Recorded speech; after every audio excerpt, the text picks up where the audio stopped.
Big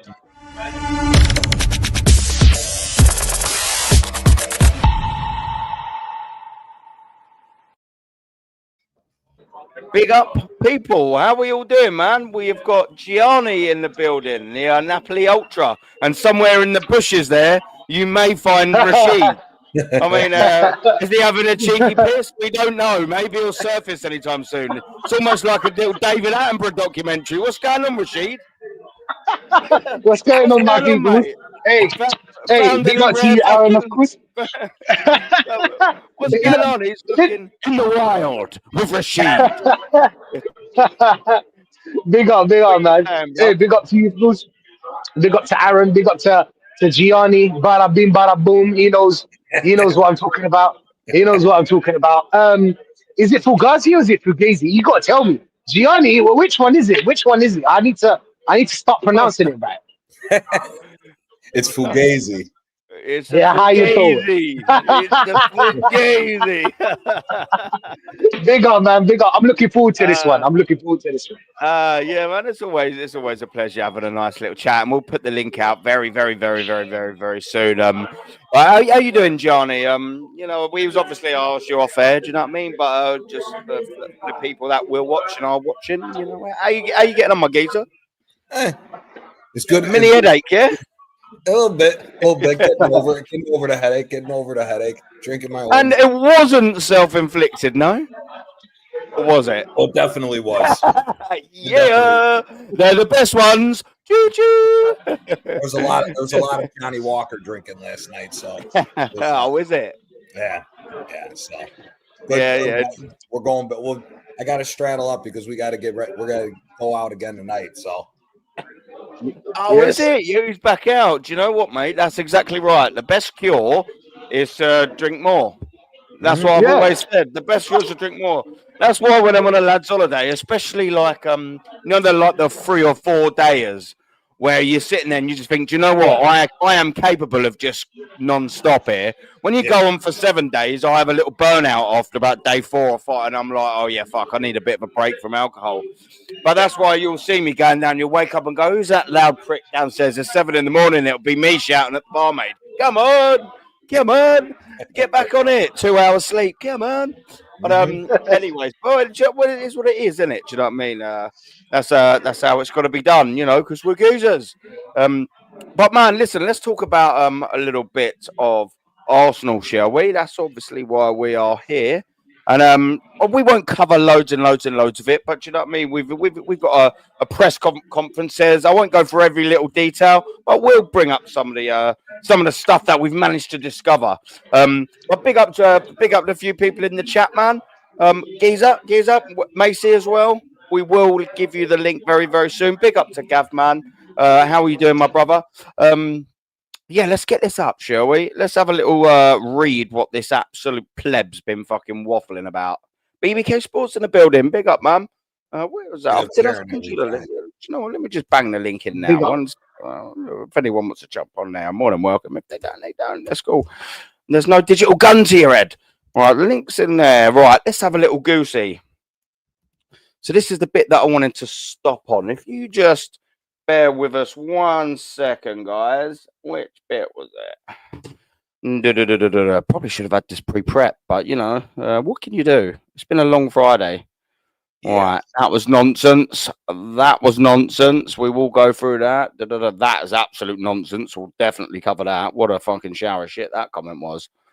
I'm on it, honestly. Like we've all been saying it actually for the last 3 or 4 weeks about this particular player. I won't get into it now, but this is all sort of first bits of injuries. I'll tell you what, let's just go from the top because I don't know where it exactly is. But it's obviously saying about Gabriel's injury, and Gabby unfortunately picked up an injury with Brazil national team. It's all Carlo Ancelotti's fault. 100%. It's not like we'd ran him into the ground for the 2 years that preceded it. It's not like we give him a grade 3 hamstring tear and he only had 1.5 games of pre-season and then we fucking ran him into the ground again every single game. It's not as if we substituted him in on needless cup games in the Carabao. But, it was definitely all Ancelotti's fault. 150%. How could it be Arteta's fault? You know, the guy that managed him for the 80 games beforehand. I mean, make that one make sense. Johnny, actually, make that make sense. Gabriel's injury. All Carlo Ancelotti's fault, right? Yeah, no, not at all. Not at all. I mean, I think this stuff's absolutely hilarious when people say stuff like this because it's like, dude, Hey, big up, brother. First of all, Ancelotti doesn't, big up Macy. Ancelotti owes nobody anything. He's trying to get Brazil. He's trying to get Brazil qualified, and he's trying to get Brazil looking as good as possible before the World Cup. So, and Brazil at their best, Gabriel is in that lineup, whether we like it or not, as Arsenal fans. So, and again, you can't tell anybody who does to not represent their country. So it is what it is. But for me, I think he's played almost every minute this season. Gabriel. He's played almost every minute this season. The guy never gets a break. He didn't get a break at the end of last season when we had him playing like crazy as well. So I mean, it's just people continuing to ignore what's right in front of them. That Mikel Arteta is the problem because there's no squad rotation, and that's the reason why we're dealing with this nonsense again. And again, right on schedule. December, January, and February are normally the 3 months that derail our season. So right on schedule before December hits, we're starting to see injuries and cracks and chinks in the armor. So we'll see what happens, but it's definitely not on Carlo Ancelotti's fault. Not even close. It's madness. But do you know what it is? And that's why I sort of said it. It definitely could not have been the 80 games that preceded that. Absolutely not, 100%. It had to have just been that. Now, obviously, like, is it frustrating, that he's got injured on international duty? Yes, but purely because it just gives the top gooners that excuse, doesn't it? Do you know what I mean? It just does. Of course it does. And they'll absolutely forget all of their precious context into why he went there. He went there in the red zone. He went there shattered. He went there finished. Do you know what I mean? Like, that was just a cherry on top of the icing of a leg, you know what I mean? A bad injury, or whatever it was. It was happening. It was there. It was knocking on the door. It was coming. Rashid, it was always going to happen, wasn't it? I mean, you don't need a crystal ball. You don't need to be Charles Xavier to be able to get into the minds of people. Do you know what I mean? All you have to do is just have some form of bulk standard common sense, and then you'll be able to see that this injury was coming, and probably plenty more to follow, innit, brother? Hey, listen. First of all, big up Macy, my tribal chief. Yeah. This is the thing. This is the thing. Big up Rashid. It's not the first time. Big up Rashid, my wise man. This is the thing, yeah. It's not the first time that these players are getting injured. This is a pattern. It's the same. It's the same as the set piece thing. It's the pattern. We've seen it. We've seen it for what, 2-3 years. It's been happening again and again and again. This is what happens when you play constant pressure. By the way, Klopp. You remember Klopp? Klopp used to play at Liverpool. I love to give Liverpool as an example because you can't tell me that Liverpool had a better chance of winning the league than us. Listen, Liverpool had a shitter team just like us, and they made something out of it. Klopp, every season, the reason why he didn't win at the end of the season is because of those injuries. We know that. We know that. Even Pep Guardiola knows that. Everybody knows that. If it wasn't for he runs them to the ground. See, constant pressure will get you the ball quicker. But, pardon me, but it will obviously get you a lot of injuries. So you kind of like pros and cons, innit? These people, when you think about it, these people are colorblind. They don't see red flags. Like that girl that doesn't see red flags when it comes to their abusive husband, boyfriend, whatever. Do you know what I'm saying? Yeah. Until she has a black eye, then she understands that, oh, listen, this is going too far. I need to call the pizza place. I need to call the pizza place right now. This is abusive. This is abusing these players. Listen to me, guys. Yeah. There were so many games that Gabriel didn't have to play. So many games they didn't have to play. We can go through them. The other day I was listening to your show. I think it was the OGs. Was it the OGs, innit? It was the OGs. Big up to them, of course. You put up how many games this guy played. You don't even need to do that. You look at Gabriel. Yeah. You know this guy. How many times does Yep. Gabriel and Saliba play a game that is unnecessary for them to play? Fact. Unnecessary. Why did we have a squad? But you don't know what's gonna happen, bro. Every team, you need to take every team seriously. Yeah, but it's Slavia Prague. You don't need to take them seriously. You know what I'm saying? There's Brighton. There's games that were winnable. You don't need to Yep. play all these players. At least mix and match. At least mix and match.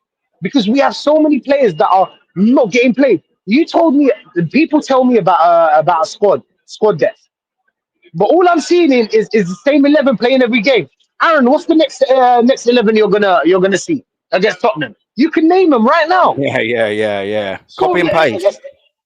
let's be honest here. Come on. We're not using the squad. So please don't make the squad. The squad is not an excuse. We've got you the squad right now. We spent 1 billion and a bit. You get 15.6 million. What do you want more? What do you want more? You've got all these players at your hand. You had Hincapié. Hincapié can play.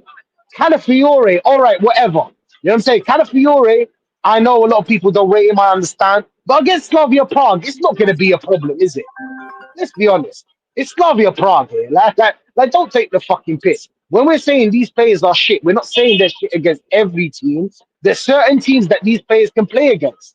And this guy refuses to play them. It's the same 11 every week. Every week, same 11. I don't know what they're doing in training. I don't know what the whole squad depth is about. Because all I'm seeing is the same 11 and the same substitution. And actually, sometimes we rarely see substitution apart from defenders coming on. That's all we see. Yeah. So please, Yeah. let's not use this. Gabriel, if he wasn't injured in Brazil, he'd be injured after that. Come on, Fact. let's just do this, okay? Let's not Yeah. do this, please. And I Yeah. heard, obviously, I don't have 100%, but I heard that Brazil already knew that he's injured. They put him on a special program. Now, one of you guys can tell me if it's true what I'm saying right now, or if Yeah, he not. was training. He Even was training on his Yeah. own. Brazil Yeah. had him training on his own because they knew he was hurt. Thank you, Gianni. So come on, let's not blame Ancelotti for this. Come on, let's be real. Let's be real here. Okay, it's time for listen. If you like Arteta, whatever, bro, but you need to be realistic. I'm sorry, you Yeah. need to be realistic. You can be positive, but you can't be ignorant. You can't be. You can't be because this this thing about Arteta, you can love him as much as you want. You know what I'm saying? I don't believe in him even. It doesn't really matter to me. You'll see at the end of the season. But the point is like, if you love him or not, you have to always mention the pros and cons. That's how you deal with. Because let's be honest, Arsenal's a business. Okay, Yeah. as a business, I'm sorry, you got to put the cards on the table and be like, listen, Arteta, there's a lot of cons here. You're playing the same players, and we don't understand why. Why are you playing the same players? There's a lot of players. You didn't need to play the Port Vale and shit like that. Come on. Come on. But It's a anyway, I joke. digress. He got Yeah. subbed on against Brighton and Port Vale. Like, Oh, why? man.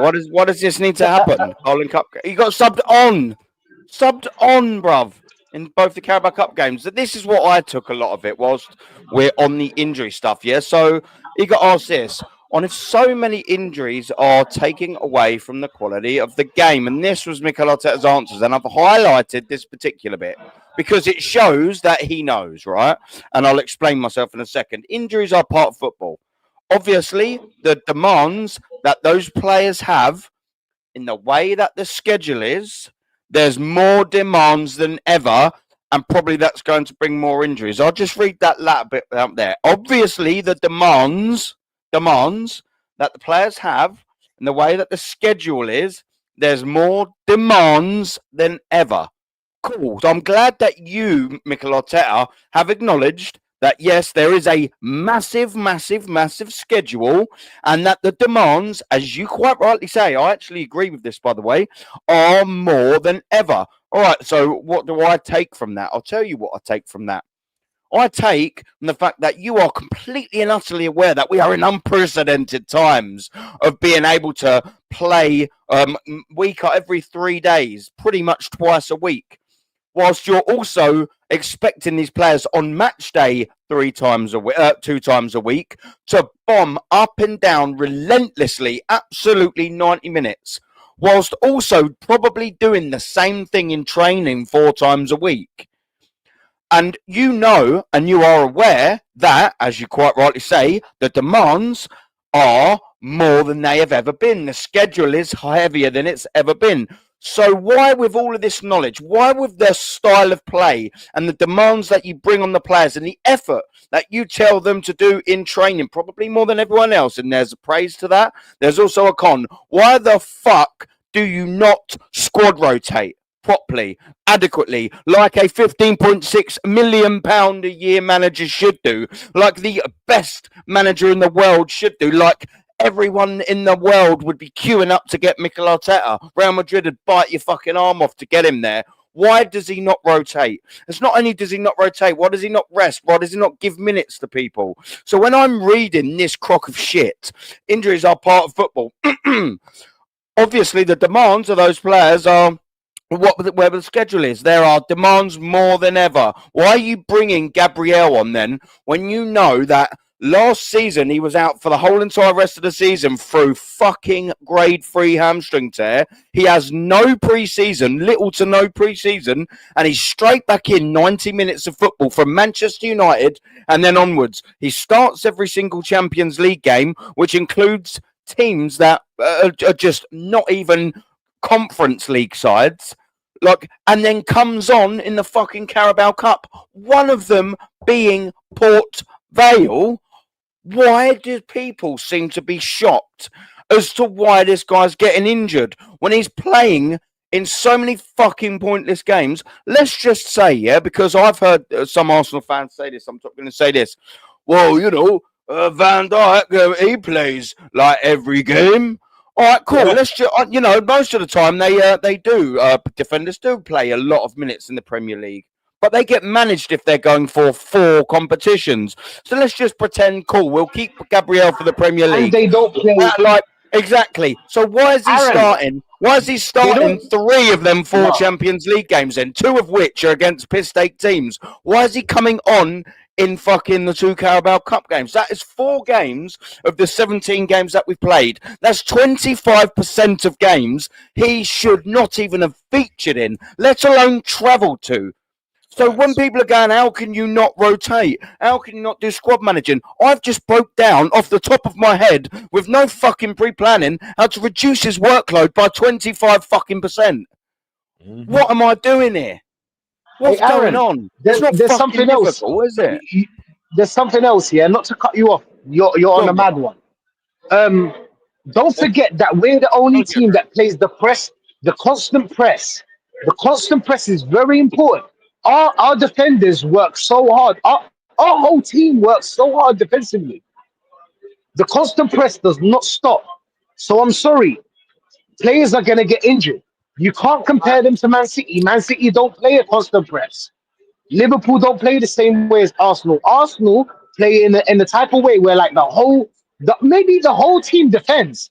So you can't expect them not to get injured. If your idea is to play defensive football, know that you're going to use them more for defending and running after the ball. They are going to get injured. Mm-hmm. Sorry, can I just cut you in there as well? Yeah. Do you remember when Manchester City won the league 2 seasons ago? Do you remember Phil Foden won Player of the Season? And especially in the latter stage of the season, he was on fire, absolutely on fire. Because guess what Pep Guardiola does? He'll rotate him and then go, do you know what, Phil? Them 2 goals you scored were absolutely unbelievable last night. Sit your ass on the bench for the week. That's what he'll do. This manager will go, oh, well done for them 2 goals. You'll have to do twice the work next week.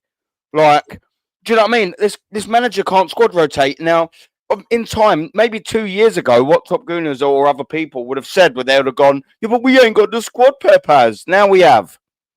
Why are we still not doing what is required? Sorry, I've got a couple of people backstage as well. Big up to everyone backstage and as well. Big up to the chat, man. Respect as always. Suge. We got Quasha in the building as well. Big up to Quasha. We got from the chat. We got Geezer Waffle Don. Big up Waffle Don, man. Go and subscribe to our brother Waffle Don. I very much enjoyed enjoy, especially it's a good time for me driving back home from work, and quite regularly BBK's on, and you're quite regularly on with him. So I really, it's a nice time for me to listen to two very good Arsenal opinions, in which I respect. So go and follow both of them, BBK and Waffle Don. And we've also got Ozzy in the building as well, who's got a channel. Go and support our brother Ozzy, man. What else we got in the chat? We go, wahaha, big up to you. I said big up to Gavin, big up to the assembled, big up to Black Crow. Hope you're doing well, man. We got DG in the building. Suge, sorry, I didn't actually see you'd put that in there, but it's going to be very complimentary. Let's read it out. Big up to the tadpole Adam. Suge, what are you? Evil Suge. Evil Suge. The guy's so tiny, he can hide behind a blade of grass. That's what Rashid was looking for at the start of the fucking show. He's trying to find where I was. Aaron! Yeah. Aaron took Arsenal. Where are you? I'm just bouncing around from blade to blade. And we got the banana nibbly Rashid, the Don Gianni. I eat a banana. Yeah, no one's safe. No one's safe when Suge is around. The same as the Queen. You know the way the Queen eats the banana? It's the same way I eat the banana. Do you know? Have you guys seen it on the internet? Have you? Sorry, which is Rashid? Which is how, by the way? I don't actually know. With a fork and knife. With a fork and with a fork and knife, and you opening it up like so. Yeah. So you got the fork and knife right there. You open it up like so. And then you don't eat it like an animal. You have to eat it like a human being. So you open up and then you chop off the pieces and then you start eating. Yeah. Do you get what I'm trying to say? So you don't go normal style eating the banana now? No, absolutely not. Unless you're behind closed doors and you don't have any cameras in the house. If you're in a hotel, you can't eat that banana. Okay? If you're at home and nobody's there, then you can eat the banana. But do you know what? You can't. You have to break it off. You have to break off. So in a hotel, you don't eat the banana. Hey, so can you not do a cheeky little jacket nibble like that? Oh! Hey, do you know what about the jacket nibble? Come on, man. Do you know what? That's sneaky. That's sneaky, that is. You know what it is? Really sneaky. That's underbelly. Yeah. It's under jacket, mate. What are we doing here? Under jacket, that is. It's an under jacket nibble thing, isn't it? Do you know what I mean? What's going on there? Fair enough. Hey, listen, if it's under jacket, fair enough. That's it, mate. Sorry. Yeah, anything goes under the jacket. That's fine. Like I said, anything. There's not a thing that don't. We got Binks in the build as well. Big up, my dear. Hope you are all good. Well, let's have a little just before we carry on. We got Selly Tibbs. How you doing, Selly? Talk to me, Selly.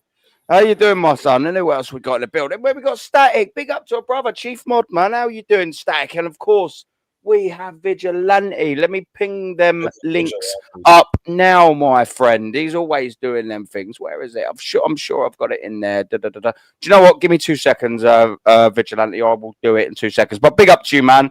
Appreciate always for doing that. And he's posted a couple of other guys' links in there as well, like Waffle Dons and etc. etc. He's on fucking ball, isn't he, our Vigilante, man? Big up to Lynch as well. Big up to you, brother. Hopefully everyone in the chat is having a belter of a Friday so far. And, you know, hopefully you got a lot of shit planned for the weekend. But yeah, let's get back to the Arsenal stuff. Who haven't we had? Macy, you've been waiting there very patiently, my man. Let's come to you. And let's bring back up what I was basically just talking about before, and that is being the current workload that Mikel Arteta acknowledges, by the way, just doesn't do absolutely fucking anything about. What's your say, Mace, my man? What can I say, Aaron, my friend? Like, we knew the injury to Gabriel was going to happen, and that's the problem with this manager. He always lets these players go out for their countries, and what happens after the international break is over? They get injured quickly, and that's the problem. This is why Arteta he doesn't know which player is not 100%, and we know that Gabriel is our most reliable defender. He's been carrying the defense throughout the entire game. And without him, we look absolutely flat. And I'm kind of worried now for Sunday because Tottenham, no disrespect, like even though I hate Tottenham, we have a lot of history. We've never liked each other, and we've never ever we never will like each other.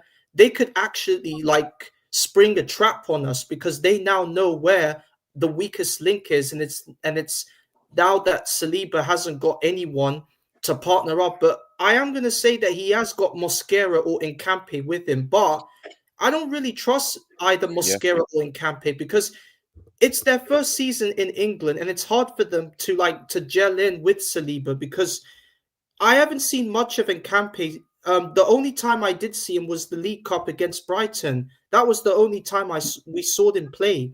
But hopefully, fingers crossed, we get to see him play against Tottenham.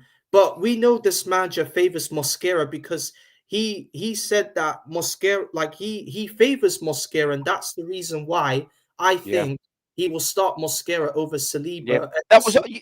Mace, I'm glad you've done that, Mace, because that is a nice segue. Yeah. So, I don't mean to cut you, and I'll let you come. And is that what you're saying? Then, would you prefer Hincapié, or Hincapié, whatever he is, to start on that left-hand side to replace Gabriel? Would you?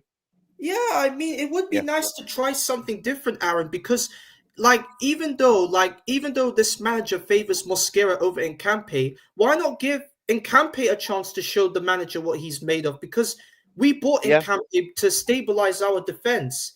Facts. And we've only just started him for one game, and that's the League Cup to Brighton. And no disrespect, we should be winning that League Cup. But apart from that, we should be seeing Nkempe get regular games for us. Because apparently the move we signed him from is a loan move for some reason. It's not a permanent move. So if I'm the manager, I would put Nkempe next to Saliba to make our defense look better. Because for me, Mosquera, I just don't think he's ready for this kind of test against Tottenham. Because look at Tottenham's front three of Xavi Simons, Mohamed Kudus, and Wilson Oidebe in their front three, and they could really target Mosquera. I'm kind of worried now. And also, I was even watching a press conference on Wayne Rooney, and one of the media says to him, he says, "Who do you think favors the best three strikers of the Premier League?" And he said, and I quote, Semenyo, Gyökeres, and Mbeumo. And I was like, what the fuck are you talking about, Rooney? Why would you say Gyökeres should be number 3? I understand he's had a bit of an okay season, but that doesn't give you the right to say that he should be in the top 3 list of the strikers of this year's Premier League. Do you think he's saying that, mate? Sorry to cut you again. Do you think he's saying that, Wayne Rooney, because to get a few of the Arsenal fan base on side? You know they're all so giddy, aren't they? You know what I mean? I think he's doing it as a little PR stunt, Rooney, for me, if I'm being honest with you. Yeah, but Aaron, Rooney's not an Arsenal legend. He's a Man U big up on the Pots. So for him to say that Gyökeres is on the top 3 list is just absolutely jarring. Erling Haaland should be on the list because this season, Erling Haaland has absolutely scored a huge amount of goals. Man freakish, isn't it? Yeah, Gyökeres, he is a good striker, but it's just for me, Gyökeres has been a bit dreadful, not like a hot lot dreadful, but at least dreadful. Because the thing is, it's just it's hard for him to score because he's only scored against Leeds and Burnley, and and against Atletico as well. So for Rooney to sit here and say that Gyökeres should be in the top 3 list with Semenyo and Mbeumo, I'm sorry, it's just not good enough. I mean, Rooney. I've respected Rooney as a player, the bicycle kicks, the trophies, and everything he has accomplished. I won't forget these moments. But as a pundit, I mean, Rooney's just another one of these puppets continuing to get a paycheck.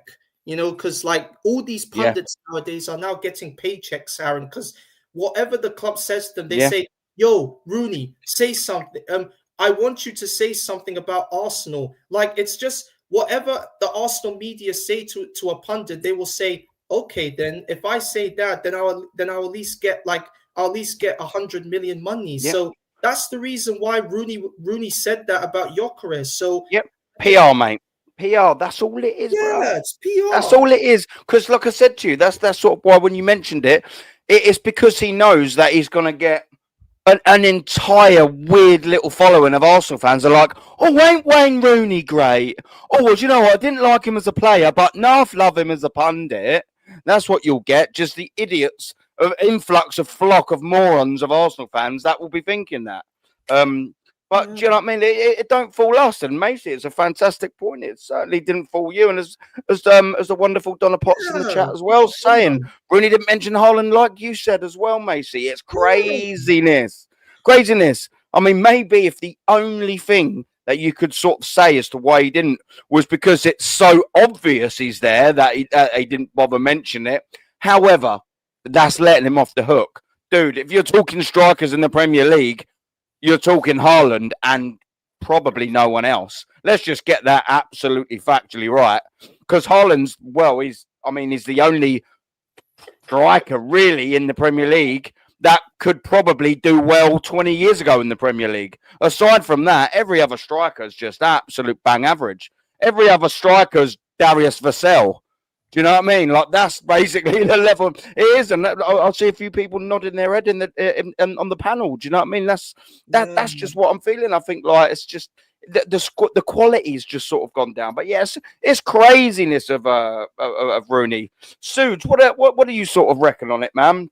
Because I think we'd had a little chat about sort of like players and all of that last week, but I just want to get an updated sort of version now. Of course, my friend. Our blunder from down under, the bastard with a beard. I'm intrigued to see what your take on this. Who would you play on the left-hand side of the defence to cover our king of Brazil? I guess Mascara, if that's the only real option, because you wouldn't play in Cappy? It's a muchness. I would like to see. I haven't seen enough of him to judge him either way. So it's a much of a muchness, but it's more so what Arteta thinks will inflate his ego enough. And that's what it's going to be. And nothing real more. But going on to the previous topic about Gabriel and playing for Brazil, we always talk, a manager always wants to win trophies, correct? A nation like Brazil, when was the last time that they were actually in a World Cup final? Does anyone remember? Well, probably 2002, wasn't it? Correct. Yeah. 2002. Yeah. The last time they won the trophy, 2002. So as a footballing they've not been good, yeah. As a footballing nation that is Brazil, you are going to play your best 11 so that they can gel in time for the World Cup. That includes one of the best centre backs in Gabriel. Yeah. So, was it a risk playing him in a friendly? Potentially. But Ancelotti was looking at the World Cup saying he needs to give his players experience playing together because it's a World Cup. And a team like Brazil always need to be there or thereabouts in the World Cup. Them not winning anything for 24 years is unacceptable. Yeah, they've not even really been a threat for very long, though, have they, Suge? Like when you consider and when you look back at the players that they had, the talent that they had, the Lucios, the Cafu, the Roberto Carloses, the Gilberto Silvas, and that's not even starting on the attackers like Rivaldo, Ronaldo. It's like, and then you sort of go to now, and you're like, absolutely granted. You know, Gabriel, I think, is an unbelievable defender. And then you start looking at the players in Brazil, and then like Martinelli, Neymar, is he still? But then you're like, wow, what's happened to Brazil? That's what happens to me. Like, and this isn't just the last 3 or 4 years, is it, Suge? Like, they've been quite poor for the last decade-ish. Karaja they won the Copa America in 2019. But let's be honest, Copa America is it's not there in terms of comparison to a World Cup or Euro. It's just I'm with you actually there. Yeah, I mean, like whoever wins it is still going to be buzzing. But if you're Brazil, especially, you want the World Cup, don't you? Like you just do. You do. There are a couple of teams that go into the World Cup thinking we are going to win it. Yep. Brazil, Argentina's, the Germany's. No matter how crap they might be at the moment, they go in expecting to win. So of course, Spain, France as well. So of course you're going to expect a trophy, and Gabby's going to play. But in terms of a current squad, what it is at the moment, because Saliba hasn't been playing that great this season for me. So it's going to be interesting. Agreed. If there's, do you know what as well? And that's a fantastic point, Suj. If there's a player that you'd want to come in and be beside, it would be Gabriel, wouldn't it? That's why I think, when you had Mosquera coming in, to have Gabriel with that bit more composed, that bit more commanding, the more seasoned sort of centre-back playing next to him, I believe Mosquera was more better suited, because he's got that more. Saliba could get there in time, but it's like one of them things, if I was to sort of come in as a centre-back and we're playing a back three, I know who I'm listening to more. Like I'm going to be looking at what Gabriel's saying to me as opposed to what Saliba. Yep. That's no disrespect to Saliba, but you kind of get the angle that I'm coming at. Mm-hmm. I'm going to be listening to Big Gabs. I'm going to be like, right, what's this geezer saying? I'm going to look at him first and then look at Bill, Go on, mate. No, go on. Before anybody else come in, Rashid's camera angle, I mean, that's giving me Diddy settings. That's all I want to say.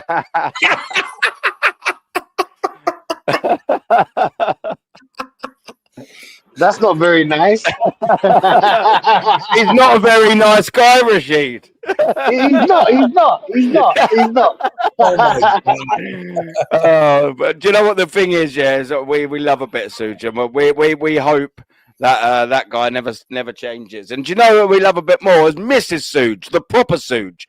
This one on here is an absolute fraud. The real Suge is Miss Suge. That's the one. She's a superstar Suge.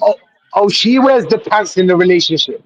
That's why he comes on here and picks on us, poor little YouTubers. Because Mrs. bullies him at home, I bet. Do you know after she heard you guys talking her up last week, she walked around the house with like a strut. Go on to Miss Suge. Well, listen, I'm Team Miss Suge every single day of the week. Bless up, my dear. And you deserve to strut around the house. You're his significant better half, Mr. Suge. Significant. This is a Suge. Kids don't get a road. Shut it down. I'll let someone else jump in there. Yeah, Kwaja, man. Thank you for waiting very patiently, and also thank you very much for joining. As always, man. It's the Friday settings. It's lovely to have all the faces on. To what Macy was sort of saying, tell me how you'd go about replacing Big Gab 6 for the foreseeable future. 1 month, possibly 2. We'll get into that in a second. But who would you have, Mosquera or Hincapi? Big up to Aaron and also Evil Suge in the panel. Of course, I hope he's watching the Ashes because obviously the Aussies are struggling as always. But I'd probably say Hincapi. I just feel like it's just the fact that Mosquera's never been a left-sided centre-back. I'd rather have like a natural left-sided centre-back. I'd rather have a centre-back that plays in that natural position. And Hincapi is a left-sided centre-back. So if I were Lego Head or Arteta, people would say, Lego Head will suffice. Yeah. I would say Saliba and Hincapi as the centre-backs, the centre-back partnership. I just feel as though with Mosquera, I think like what Macy said, Saliba and Mosquera's style of play are too similar. They're both right-sided centre-back. I mean, Mosquera can play left, but Hincapi hasn't played a lot of minutes. I'd rather have Hincapi starting ahead of Mosquera, but, Lego Head loves Mosquera and he will play Mosquera, but in my opinion, Hincapi all day. Yeah, do you know what? I think even though we've seen more of Mosquera, and I'm quite comfortable and happy to sort of say he's been quite a nice little surprise. I'm not saying that I'm sat here thinking, oh, next Saliba, I'm getting my name on his name on the back of my shirt. No, but he has been quite a nice surprise. I didn't know what to expect from him. One, because unlike most fans that come on YouTube, unlike all of us boys, by the way, and unlike Shane in the chat, big up to you, brother. We don't claim to know and scout all of these players inside out. So I didn't really know much about Mosquera, if I'm being totally honest with you. So, he's been quite a decent surprise. I would always sort of want to tend to go with, the guy we've got a 45 million option to buy. That's a serious sort of signing that we made there. And if you're sort of signing a 21-year-old Mosquera, and what was he, 24? Is he 25 in Cappy or something like that? It was part of a treble-winning side, a focal part of that defence, may I just add. I'm kind of thinking he's the guy you brought in for situations like this in Cappy. Do you know what I mean? Like, I'm sitting there thinking, well, of the two, surely he would be naturally that one. I've been hearing crazy things like putting Calafiori there and then putting someone else at left back, and I'm just like, I know that div of a manager's probably going to do something like that. One player gets injured and he'll fucking destabilise the whole entire lot by trying to be too clever. So I really hope he just sticks to just replacing one player, because only one player's injured. Only one player's injured. We don't need new left backs, and we don't need we don't need to destabilise centre back because one player's injured. It's very frustrating, isn't it, man? But very good points. Go on, Suj. I was literally going to say, do we know if Ben White is fit? Well, do you know what? Actually, there is a segment, and very nicely sort of put there, Suj, where he does actually mention Ben White, and I think it is at the top somewhere. So if you bear with us for 2 seconds, Suj, my absolute geezer, I will find that for you. It's obviously going to be right at the bottom where I was, wasn't it? Of course it is. Of course Aaron, it is. Is Martinelli fit as well? He doesn't actually mention it in this, to be fair with you, mate. He's not going to play then. It looks like he's not going to play Martinelli. Right, so I think that he's here we go, right at the bottom. Yeah. I mean, he doesn't mention Martinelli, but what he does mention on Ben White's minutes for Suj and for anyone else that wants to know, we had that period after now. I think he's in a much better period after you've absolutely destroyed him. Yes, Mikel, yeah. Now we have to pick players in relation to the opponent in the game. Okay, why'd you pick the same starting 11 at 60 games a season then? What a load of crap. Like, instantaneously, you just catch him out in his second sentence. What are we doing here in relation to the opponent? When have you actually ever tactically changed your formation to suit the opponent? You play the same starting 11 over and over and over again. And the game in the best combination that we think, is the same 11 players times 60. Yeah. So what are you talking about? And by the way, we'll never see Ben White again. He's done. Sorry, say that again, bud. Don't forget, the top gooners are saying we're overreacting, so we might as well just stop calling out criticism. Well, we're top of the league. That's it. We're top of the league, so you cannot criticize anything else until we're 1 point behind, and then even still you're not, because we're still in the race. So basically, before we're allowed to even criticize, we have to be 12th in the table for the next 5 seasons, and then maybe we're allowed to criticize. But criticize. I'm not talking like Jonathan Ross there. Hang on a bit, Aaron. Sort yourself out, innit? What are we doing here? But yeah, it was basically to go on. He needs to continue to train very hard, and I'm sure you'll do that to him, and wait for his opportunity, because it's going to happen. And yeah, of course, just quickly, hold on, let me just wrap this up, because this is the last section on Ben White.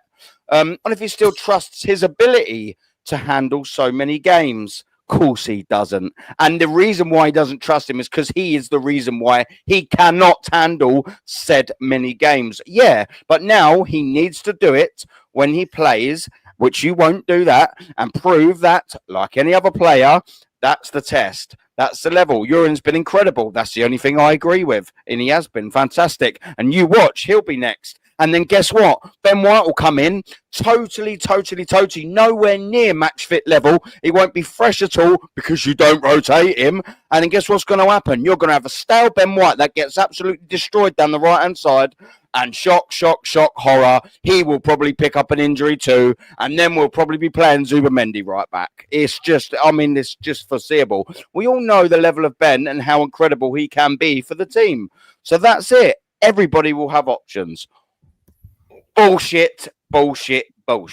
It's just non-stop, isn't it? Come on, man. Someone here, jump in. Help me out. Who's it going to be? Yeah, man. Aaron, don't forget, Mosquera can play right back as well. I mean, Lego had put him at right back against Leeds, so you might as well use him as a right back. I'm just saying, I'm not. I was going to say, why not move? Go on, so jump in, bruv. Move Timber to centre back and put White in. Timber's trash. Timber's trash. I think I agree. Timber's not that good at centre back. I mean, if you're a centre back, you have to be a bit tall. I mean, like for a centre back, balls come in the box. You have to be very good in the air. So, I mean, a striker's gonna cause you problems. And I think that. Yep. I know that it's got nothing to do. It's got nothing to do with Timber's height. It's Timber looks lost when he was put at the center back position. He did it the whole time that he was at Ajax. He never looked comfortable there. Yep.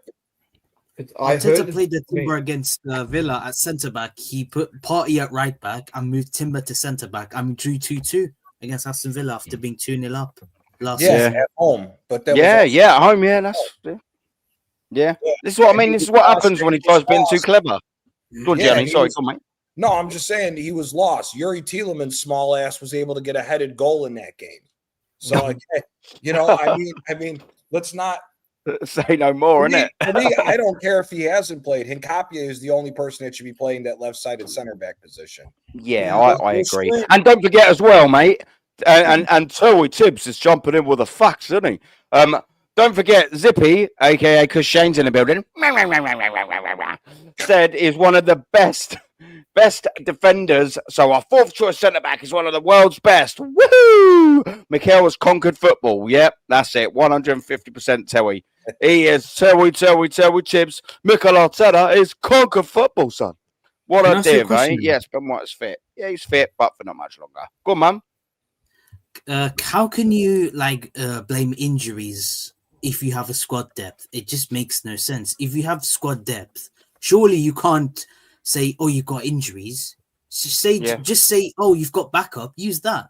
Now you're just giving up injuries. Nobody should be talking about injuries. It's sport. It happens every year. You either get lucky or you don't get lucky. Yeah. That's all it is. That's all it is at the end of the day. The injuries already. It's 11 games in. There's 81 points left to play. Why are we talking about injuries? That's it. There's 81 points left in the season to be played for. There's 27 games left to be played for. Why are we? And do you know what? Do you know what as well, Johnny? Another point to be made is that we've signed 7 or 8 players this summer, and they're already crying about injuries now. 11 games into the Premier League. Just wrap your head around the fact that we didn't have them for the last 2 seasons, and you were moaning about injuries. That goes to show how fucking flaky our squad has been for the last 2 years. That we've signed 7 players, and 2 months later they're still complaining about injuries. But the other thing is this: why are we complaining about injuries when there's players who aren't getting an opportunity at all? Facts. Because even when Harry went injured, Max Stalman went injured. Even when Harry wasn't injured, or not, both of them are not injured. Why are we not playing them? Why, Hincapie has barely gotten any time. He was good at Bayer Leverkusen. He was a part of the invincible team as the left-sided center back in the 3. I mean, I don't understand why this is so complicated. For me, I mean, the only way I would play defense is Timber, Saliba, Hincapie, and then left back. I mean, Calafiori's still hurt because he didn't play with the Italian team either. That's another thing that nobody's talking about. He was hurt going to Italy, and they knew that because they told Calafiori to stay in England. He said, "No, I'm going to Italy," and Gattuso sent his ass right back and said that you're hurt. You're not playing with the national team. So, Hincapie's hurt. So not Hincapie. Calafiori's hurt. So for me, play Miles Skelly, but to make sure that Hincapie is protected, don't let Timber go and play offense. Let him play as a third center back, and let's play with 3 center backs to cover the back line to make sure that there's not going to be any more injuries. We don't need to – if Timber goes down with an injury, we're fucked. We're Yeah, fine. and the problem is, Gianni, it's just the fact is Arteta just continues to favor Calafiori, but he doesn't realize that Calafiori is not 100% ready. And I can assure you, once he rushes Calafiori back into that left back, the first thing Mohamed Kudus will do when he sees Calafiori, he will cook him up. I can assure you, because Mohamed Kudus for me is a baller, and we should have gotten that guy from West Ham like months ago. But the reality is, our fan base said, but why would you want to take Kudus? We have Saka. Like, who gives a fuck? I need proper ballers. I know Saka is a baller, but he's not. But we need somebody to cover him. So what did we do? We went out and got Noni Madueke. And listen, I don't rate Madueke that highly, but he's not. I mean, he's not the answer to like covering up for Saka. We should have gotten Kudus in the summer. But that's the problem. This manager loves to buy another Chelsea reject and turn them into top players, because our fan base said that, but he can unlock Kai Havertz. Well, how did that work out? But he can unlock Madueke. How did that work out? He got injured. Like, the excuses that our fan base come out for these Chelsea rejects is just jarring, Aaron. I can't stand it. Don't forget, Macy, the fact that we had Mbeumo. Mbeumo was available in the market. Man United first rejected the bid. We could have gone into him and signed him. That would have been a perfect deal. But Man United sent another bid and they won the deal and they signed Mbeumo. We have a guy that has no end product. How can you buy a winger that can't improve his end product? Yet Kudus and Mbeumo have better end products than Madueke. And anything on our left hand side. Trossard's not a bad finisher, he's not, but especially when you consider potential now, then you consider Trossard's age. I would absolutely rather Mbeumo and who was the other guy? In the sides. Absolutely, they have got better end product. But Aaron, is that because the manager's playing Trossard out of position? Because Trossard's not. The manager plays everyone out of position, Gianni. It's copying Pep. Exactly. Yeah. He loves copying Pep. He loves Pep. That's what he's been telling us since he got here. You know what will happen if what will happen? But bro, Pep doesn't. Hold on a sec. Arteta's trying to do too much to try to act like he's smarter than Pep. Pep doesn't put guys out of position for continual amounts of fucking games. The only guy that he's done that to is Nunez. That's it. Everybody else is playing in their proper position when you look at that team. And when you look at them of their 4-year run, everybody's been playing in their proper position. The only guys that you could say that he changed a position about, if we're being honest, is moving Grealish to permanent left wing because he was the number 10 in Aston Villa. And Mahrez moving to a false 9 when he was playing right wing majority at the time at Leicester City, and right wing when he came to Man City. So that's about the only times, and maybe one-off games to try to act smart, like a one-off game, for example, when it didn't work, was starting Gundogan against Chelsea in the Champions League final as the number 6, and they lost. But Pep overall still gets it over the line to win trophies. He's playing everybody out of position. Yeah. Of course. I mean, I think everybody on this panel could agree. Take Gyökeres out of the debate. Trossard's the best finisher at this club. Yeah, 100%. Trossard, especially with weaker foot, he's the best finisher at this club. So why are we not starting Trossard close to playing in a number 10 position or as a backup striker for Gyökeres? If we're going to use him as a super sub. Like, for me, the biggest problem here is that we're not utilizing our players in the best position. That's the biggest reason why we're outside of rotation. That's the reason why we're paranoid again. Saka, who knows how long Saka's got before he's injured? Saka ain't the same player. He doesn't have the pace to break away with pace like he used to before. No way. Yeah. Well, why isn't everybody playing? Why can't we play 3 rotationary number 10s behind the striker? Let's add some flair. Let's add some unpredictability to the offense. Yeah. That's the other part of the problem, not just the injuries. Yeah. He could have got Kudus for that, definitely. Like, all of them players, a bit of unpredictability, 100%, G.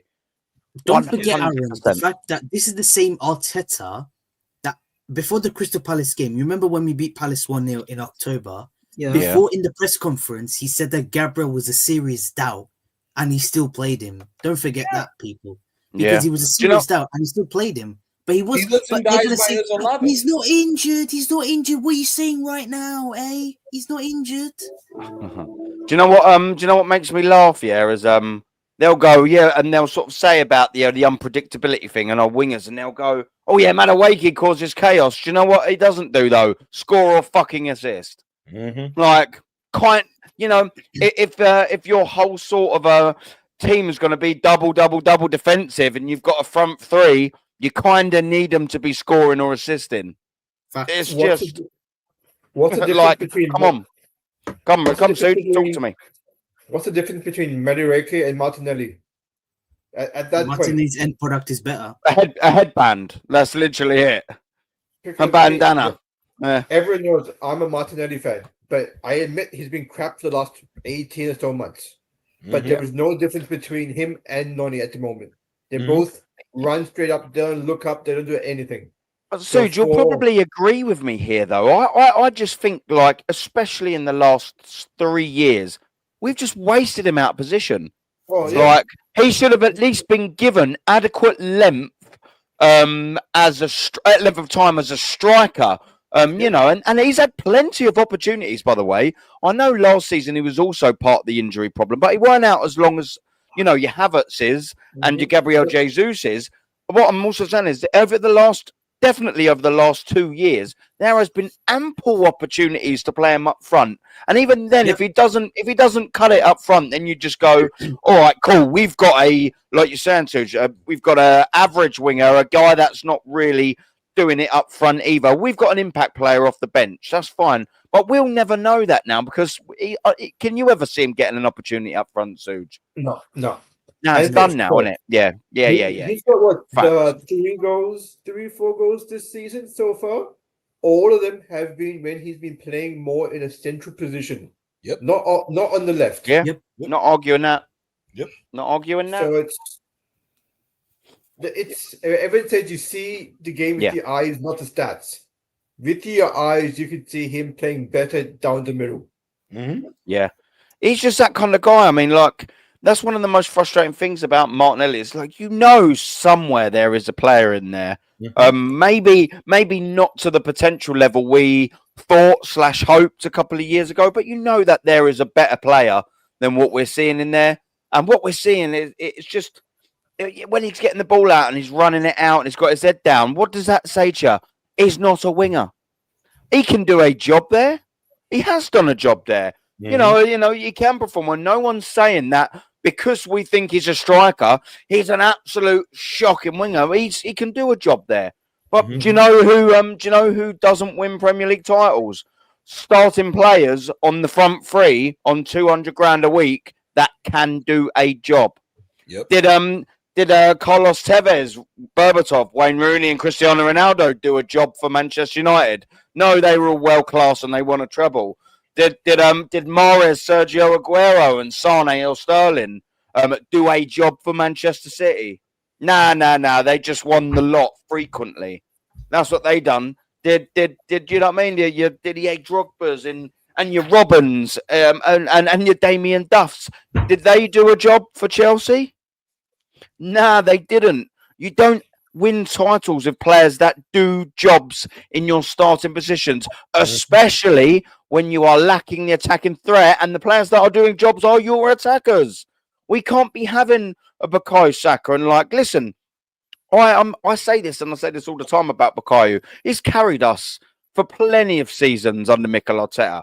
Absolutely carried us, and he's been our best player, and deservedly so, and he's a fan favourite and all of that, and I like him. I rate Saka. But the numbers, and more worryingly for this season, if you want to win that title, Saka's numbers ain't title-winning numbers at the minute. Yes, there are plenty of opportunities. There's plenty of time left for him to pick some form up. So I will just say that, yes. But the performances is what sort of gets me with a Bukayo Saka, because I'm looking and thinking, where's this form coming from? Because, yeah, we've seen little spurts of him being good. Do you know what I mean? And he's having a good 20 minutes or a good half there. But I've sat and watched Bukayo Saka, especially even go back to coming back from injury, and I'm like, where there's good moments, but where's the good performances? Where's the man of the match performances? He's been given man of the match, but that's just farce. Where I've not sat here since he's come back from injury and gone, fuck me, boys. How good was Bukayo Saka today? Jesus Christ. How many times did Liverpool say that about Mo Salah last season? How many times did Manchester City say that about Haaland the season before when they won everything? Virtually every single game. And we need Bukayo Saka. We hope Bukayo Saka. I hope he does. We need a Bukayo Saka to step up. And not only do we need him to step up, we also need him to get help. We need him to get help in terms of a Gyökeres burying the chances that Saka creates. We also need our left winger, i.e. our conversation in Martinelli, to step up and be a front three. Because I'm telling you, one, even if Saka does end up pulling Salah numbers up there, the other two need to chip in because it's not going to be enough. That forward line needs to really, really, really start clicking. And yes, some of it's new, etc. Like, I totally understand. Like, sometimes every player just can't come in and hit the ground running. But you kind of need to start hurry up and doing that because time waits for no man in the Premier League men's football. And it's as simple as that. And to quote old Woody Harrelson, sometimes you just got to nut up or shut up. Do you know what I mean? Get on with it, score some goals, play performances, don't hear excuses, and fucking start burying the chances, start playing better, start contributing to the team.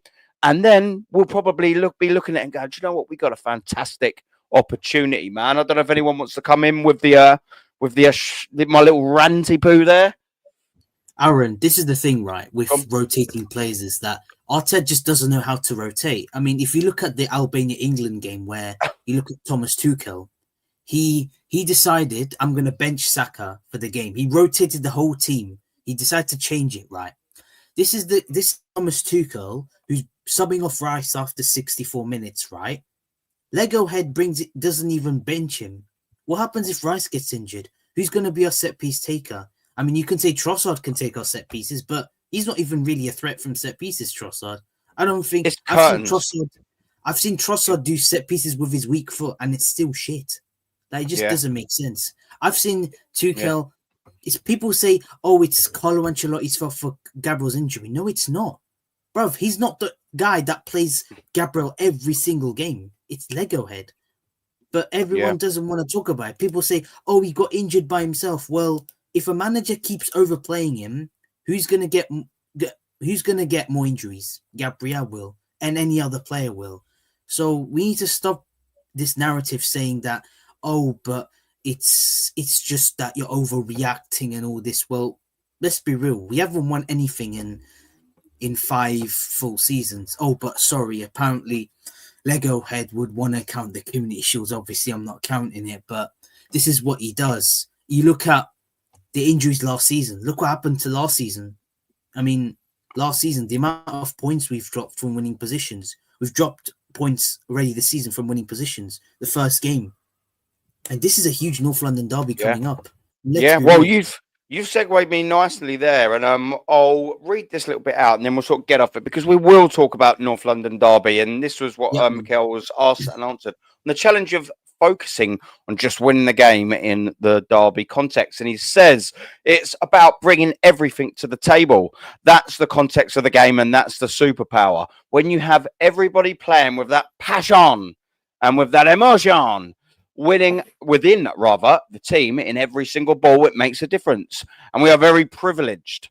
The way that the supporters have been with us at the Emirates Stadium and especially against our rivals. And on Sunday, I'm pretty sure that is going to behave and make them very, very, very proud. And then he goes on to say why we've been so good against Spurs in recent seasons.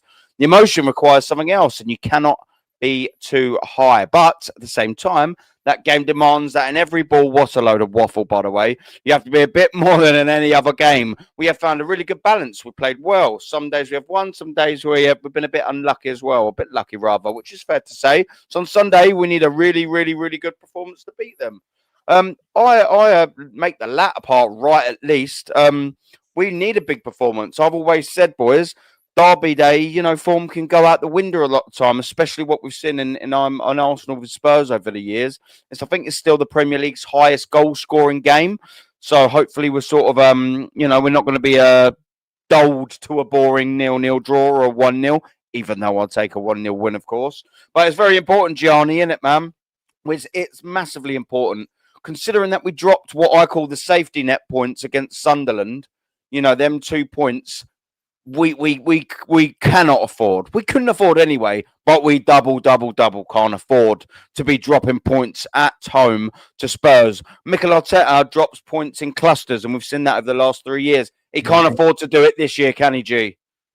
No, hell no. Nah. And besides that, again, we need to set the tone going into it because, again, December, January, and February are the 3 months that normally knock us out of what our intentions are for the season. Yeah. These are the 3 months that are coming up to where we see Arsenal drop the points in the clusters that normally we have to try to gain towards the end of the season and try to catch City or catch Liverpool like it was last year. So, no, this is an absolute must-win game. I mean, for me, I think all 3 games leading up to the Aston Villa game are must-wins. We should be coming away with 9 points. We should be beating Spurs. We should be beating Chelsea, and we should be beating Brentford. No points dropped in any of these games because Villa has gotten hot. They got hot off the bad start that they had, and Villa's been our bogey team, and we got to play them twice in December. We got to play them at the beginning and play them at the end. So for me, we need to hit the ground running in this run right now, get maximum points. We gotta perform against Bayern as well. Bayern's also a factor in this as well. But yeah, we have to take all maximum points in this because we need to set a precedent now going forward that we are actually legit here to stay and that we're going to go and try to win the title. Otherwise, we're just going to show that we're the normal pretenders. Yeah. No, mate, and do you know what as well? The point that you're saying as well was like if you can drop and have a bad game against Sunderland, and it was a very poor performance. Second half better, but to lose it the way we did, very poor. We should be doing better, especially when you have that 2-1 lead at the end. Mm-hmm. It does show that Arsenal could mean business. It's a big game, Arsenal Spurs, of course, with a lot riding on it. If we can just go, do you know what? Last Sunday was just a bad game. Look, we've look, granted, I know we've said we'd all take, I think, a little cheeky 1-0 win because you're back to winning ways. Mm. But, if we could put in a performance, even if it's just a little 2-0, but, a really good performance or a 3-1, you know what angle I'm coming from. Yeah. And just go, do you know what? We're going to put that bad Sunderland result to the side and we're going to show you that was just a blip. There's no underlying issues. We haven't got injury problems. We haven't got this and all of that. We've just put that to the side and got to win. That is what we need to do. We need to go out there on Sunday and just go, we are players in this league. We're not going to be that team now that goes, oh, the Sunderland was shit. Oh, I hope we don't. Oh, I hope we win against Spurs and then the Chelsea. And then you think, oh, shit, you blunt your eye. Fucking 6 points have been dropped over 3 games. Oh, and Manchester City are first. Do you know what I mean? You can't be allowing that shit because Manchester United, they call the Sharks. They are the absolute Sharks. They will sense that blood from Arsenal Football Club and they play first, of course. And they will be sensing it regardless of what happens, after that. We'll stay first, even if they lose. They will be smelling blood. We want to be putting that nice little bit of distance between their nostril and our fucking blood, innit? Do you know what I mean? We need to be putting that distance there. There's no better way doing it than getting back on the house. Yeah, and what? Getting them 3 points. Aaron, the thing is, Aaron, is that I call Man City the Megalodon Sharks because you've seen the movie The Meg. Yeah, that's Man City because I love you, matey, man. I know because I've seen a lot of I've seen a megalodon. Jason Statham, a megalodon, innit? Whatever it is, those big massive. It's a megalodon. Yeah, those big massive sharks. Yeah, that's who Man City are because they always find a way to reach for their next prey. Because tomorrow I expect them to beat Newcastle, so that is so on Sunday we have to beat Tottenham because we can't afford to drop any points because Man City, if we drop points to Tottenham, then City will use that and say, yeah, that's what we need. We're going to go back to the top of the table. We can't let that happen because we've been top since the start of the season. And if we drop points the same way we dropped them to Sunderland, the last game out before the international break, then the panic scenes are starting to fill in for us, because not only do we have Tottenham on Sunday, we've got Bayern Munich in the Champions League, and then we've got Chelsea next week, and those 3 games will decide whether or not we are going to challenge for the league or not. Because I remember Fuad on Northside's channel, and I think Kawaji was there, and Fuad had the audacity to say, "Oh, this season I think we're going to win a treble," and like, what planet does Fuad live in? Like, why would he say we're going to win a treble? I would take just one trophy, because a treble ain't easy. We can't win every single trophy, because we have to take every single game at a time. We can win only one trophy, and it doesn't matter which trophy we win. It's just a trophy. So for him to say that, oh, we're going to win a treble, sorry, Fuad, it's not happening. We can only win one trophy. It might be the Premier League. I doubt it. It might be the Champions League. Doubt it. But the one cup that I would go for, the League Cup maybe, or the FA definitely. Cup. Yeah, he's got to win something, can he? Like if he wins the League Cup, it's still not good enough for me, and it's still curtains for me. But he has to, for him to get, if he wants to keep fans, because he will lose fans still, regardless. Maybe not all the sternest of stern top gooners, but if he goes trophyless, again this season, it will lose some of them fans, Mikel Arteta. And so I absolutely agree, to stop that rot, to stop, the people like us going 19 competitions in a row without a trophy, which will be 23 at the end of the season, consecutive failures of trophies. He has to stop that rot. More importantly, he has to turn this team into winners, because they are not winners at the minute. We've got phenomenal individual players. Like we really do. I still think we've got no world-class players, but I think we've got a few knocking on the door. We've got a fantastic defence. We've got some really good midfielders. There's potential with some players up front. Granted, I'm not knocking that, but I'm sorry.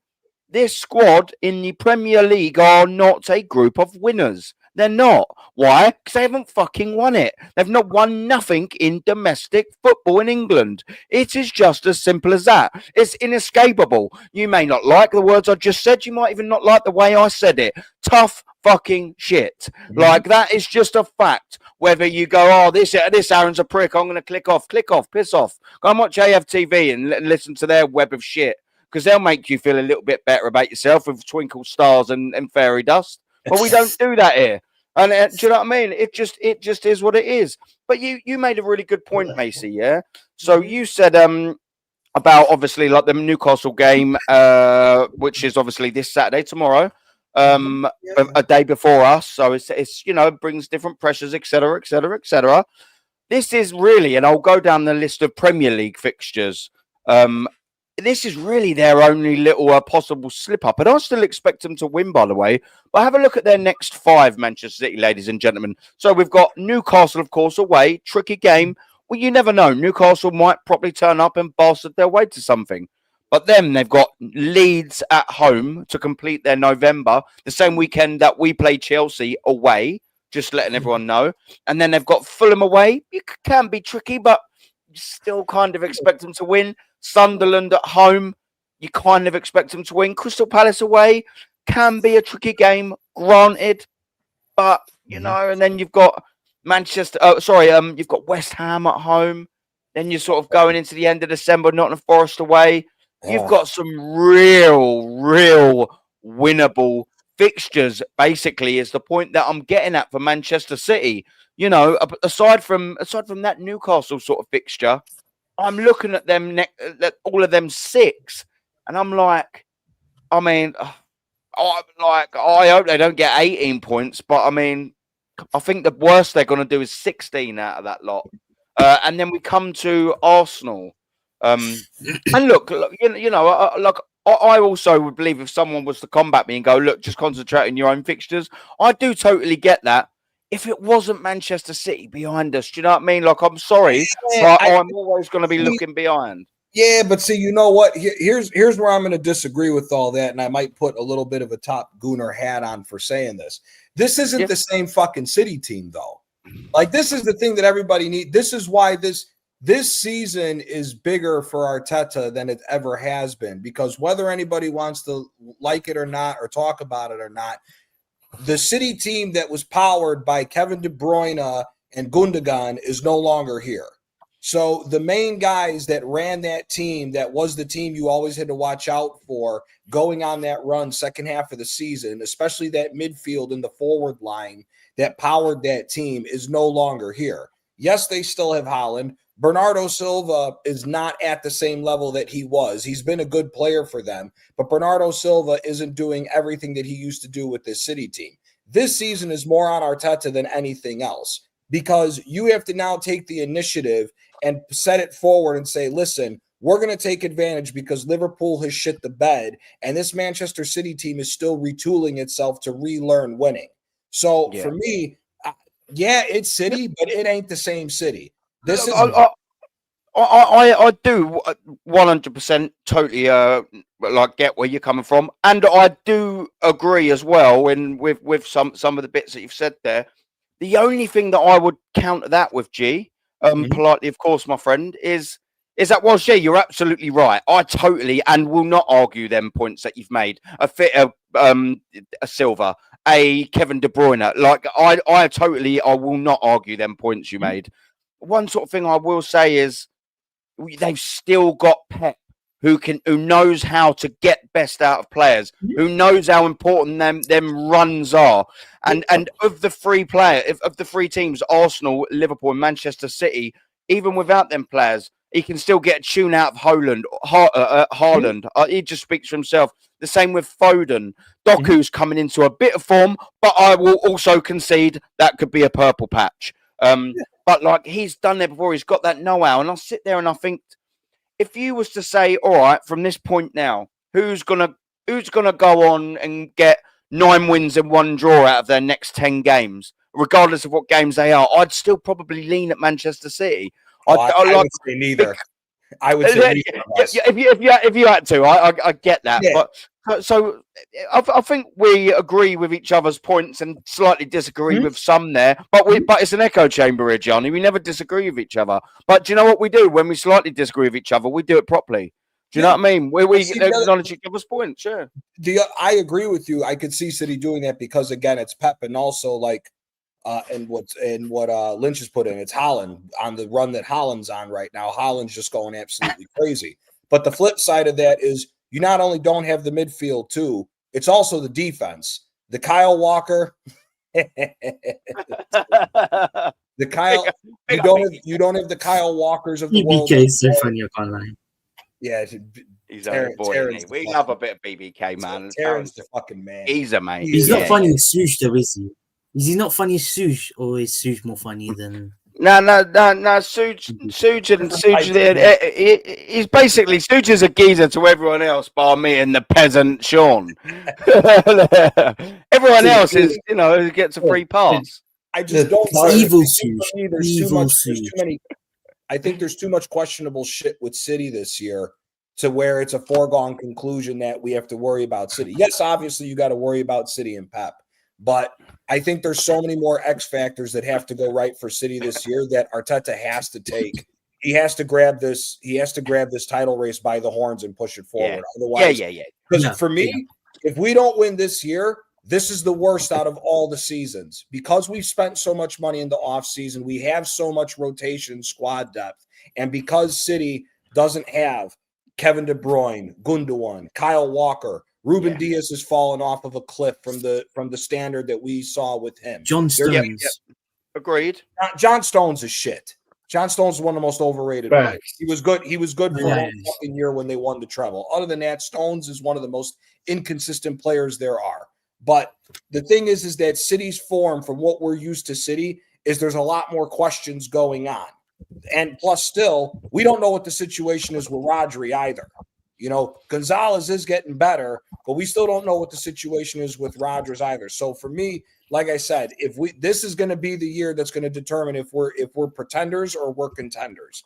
Because if we can't win this year with the City team that is really everything is on Haaland, and we're waiting to see if the rest of the team is going to hit form, if that's the case and the rest of the team doesn't hit form and it's carried by Haaland to win, and this team can't win, this will be the worst year of Arteta's reign, bar none, in my opinion. Yeah.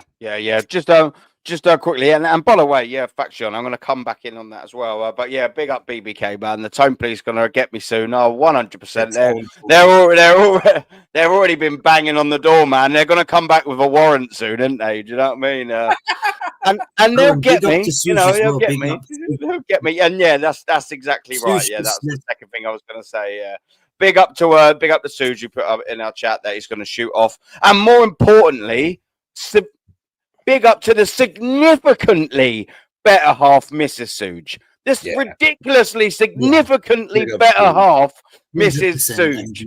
Big up Mrs. But still big up to Suj. Big up to Suj. Yeah. But still big up to Suj. Yeah. Now we love a bit Suj over here. Big up to everyone else in the chat as well, man. I think we've still got all of these guys' links that have channels pinned, so make sure you are subbing and going and supporting the geezers. Rashid was also on as well, so make sure you do that. And we've got legends in the chat like BBK, Waffles in there, Ozzy was in there. At some stage, maybe it may still be there, maybe not, but go and follow them. Mrs. Potts may or may not still be in here, but go and follow, obviously, Football's 12th man. That would be Dan Potts, of course. And we also had Shane. I don't know if Shane's still in there at one stage, but make sure you are going tomorrow morning, 10:30, to support our brother Shane, talking everything for Irish. Yeah. We love a bit of Shane. Irish. But as long as you don't talk to him about baked beans, you're fine. Because apparently that's the only distinguishing difference between a full Irish and a full English. English? What's wrong with me today, man? Jesus Christ! Because that is the only difference between a full Irish and a full English. Wow! I will learn to talk properly very, very, very soon. Until then, someone help me out with these fixtures, man, because I think I need a little slap around the face, and I'm sure there's many that'll agree. We have got Arsenal and Tottenham coming up, and then we've got Chelsea away, and we always sort of say as well, Chelsea away. I mean, you get Dagenham and Redbridge, you get Barcelona Prime. Do you know what I mean? You just don't know what you're going to get. Forrest Gump settings, like a box of chocolates. You really don't have a clue what Chelsea's going to turn up. And then we've got Brentford at home. Look, on the face of it, a team you should be winning at home. And then Villa away. And, that's a tricky one. Wolves at home, where I'm sorry, you have to be winning that game. I'm sorry. I'm sorry. And convincingly. 4-0 victory against Wolves. Yeah. Oh, yeah, but you're entitled when you say that. No, we're not entitled. Wolves are absolutely shit. They're going down. And if we've got the best front three in the fucking world, we should be putting forward. Johnny, absolute facts. Then a tricky bastard of a tie to our first trip away at Everton's new gaff. And then, of course, Stadium. Brighton. And then, look, we've got Villa again, of course, at the end of the month. Brighton as well. At home, we've always struggled.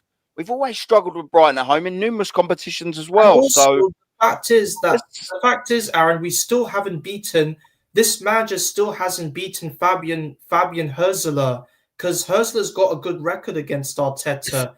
He has drewed with him twice last season at the Emirates and at the IMAX. So we have to beat Brighton, because even though Brighton are a bit of like in a topsy-turvy situation, we have to beat them, because it doesn't matter.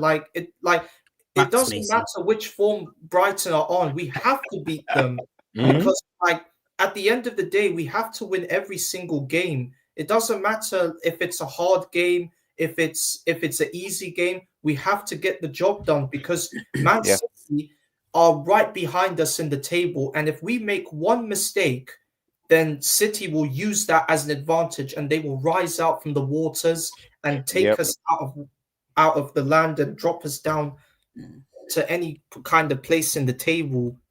Yeah, mate. Well, they'll take us from first. That's an absolute fact for sure. If we don't do the business, that's facts. They'll sniff blood. What are you saying, Quadra? And don't forget, Lego Head said we got to keep digging. I mean, Man City will take the gold from us, and we'll be We left with silver or bronze. We've got to keep digging like prospectors, haven't we? You know what I mean? Mikel Arteta, what are we doing here? He's an absolute knobhead. But yeah, man, look, let's keep it with the North London derby. What we sort of saying? We're not wrapping up, but I just want to get sort of predictions as to how we're all feeling. Chat, let me know. We play Tottenham on Sunday at home. What do you reckon the score's going to be? I'm intrigued to see where everyone's sort of at. Gianni, where are you at with this game? Just score-wise, what do you reckon's going to happen Sunday, bro? 2-1. I think it's good. I think it's a cagey 2-1 victory for us, but for me, with where Tottenham's at, we should be smoking these idiots 3-4-1, in my opinion. Yeah. If we want to come in, if we want to come in and lay down a marker and say, listen, that Sunderland was just a fucked up game. We're gonna get past this. We should be smoking these idiots. We should be smoking these, because for me, if we barely beat Tottenham, there's gonna be more questions about this team. If we come from a 2-2 draw against Sunderland, have an international break, the first game back is a Tottenham that's struggling, which with a manager who, for me, I think Thomas Frank is over his head. I don't think he's that good of a manager. We should be smoking Spurs 4-1 at least. I think they'll still score, but we should be beating them 3-1 or 4-1. The problem with this is that, like I said, if we barely beat Spurs, that's going to start creeping into the other team's minds. Like, listen, this Arsenal team is in first place, but they ain't what they're trying to act like, and that's what we need to correct. Do you know what, as well? Just to jump in as well there, I was listening to BBK and Waffle. I don't know which one of them said it off the top of my head now, but I think it might have been Taron, and he basically said, we whipped Manchester City last year 5-1. We absolutely smashed, Real Madrid the 3-0. We need to do that to Tottenham. I'm sure it was Taron. If Taron's still in the chat, he might let me know. I'm sure it's him. And he basically said, we owe them that. We haven't really, if you think about it, gave them a little bit of a hiding in a little while. So do you know what I mean? And that's why I wanted to couple with your point, Gianni, was because if you really want to make sure, as you quite rightly said, my friend, that, the Sunderland 2-2 draw is well and truly sort of out. I think that was just a blip. You go in and absolutely annihilate your rivals at home. I agree with you, bruv. Because what happens if we get if we shithouse a 1-0 or a 2-1, or somehow by the grace of God, Spurs got a 2-2 draw for them with the way they're going right now, and then all of a sudden, and the day before, Manchester City runs over Newcastle. You know what I mean?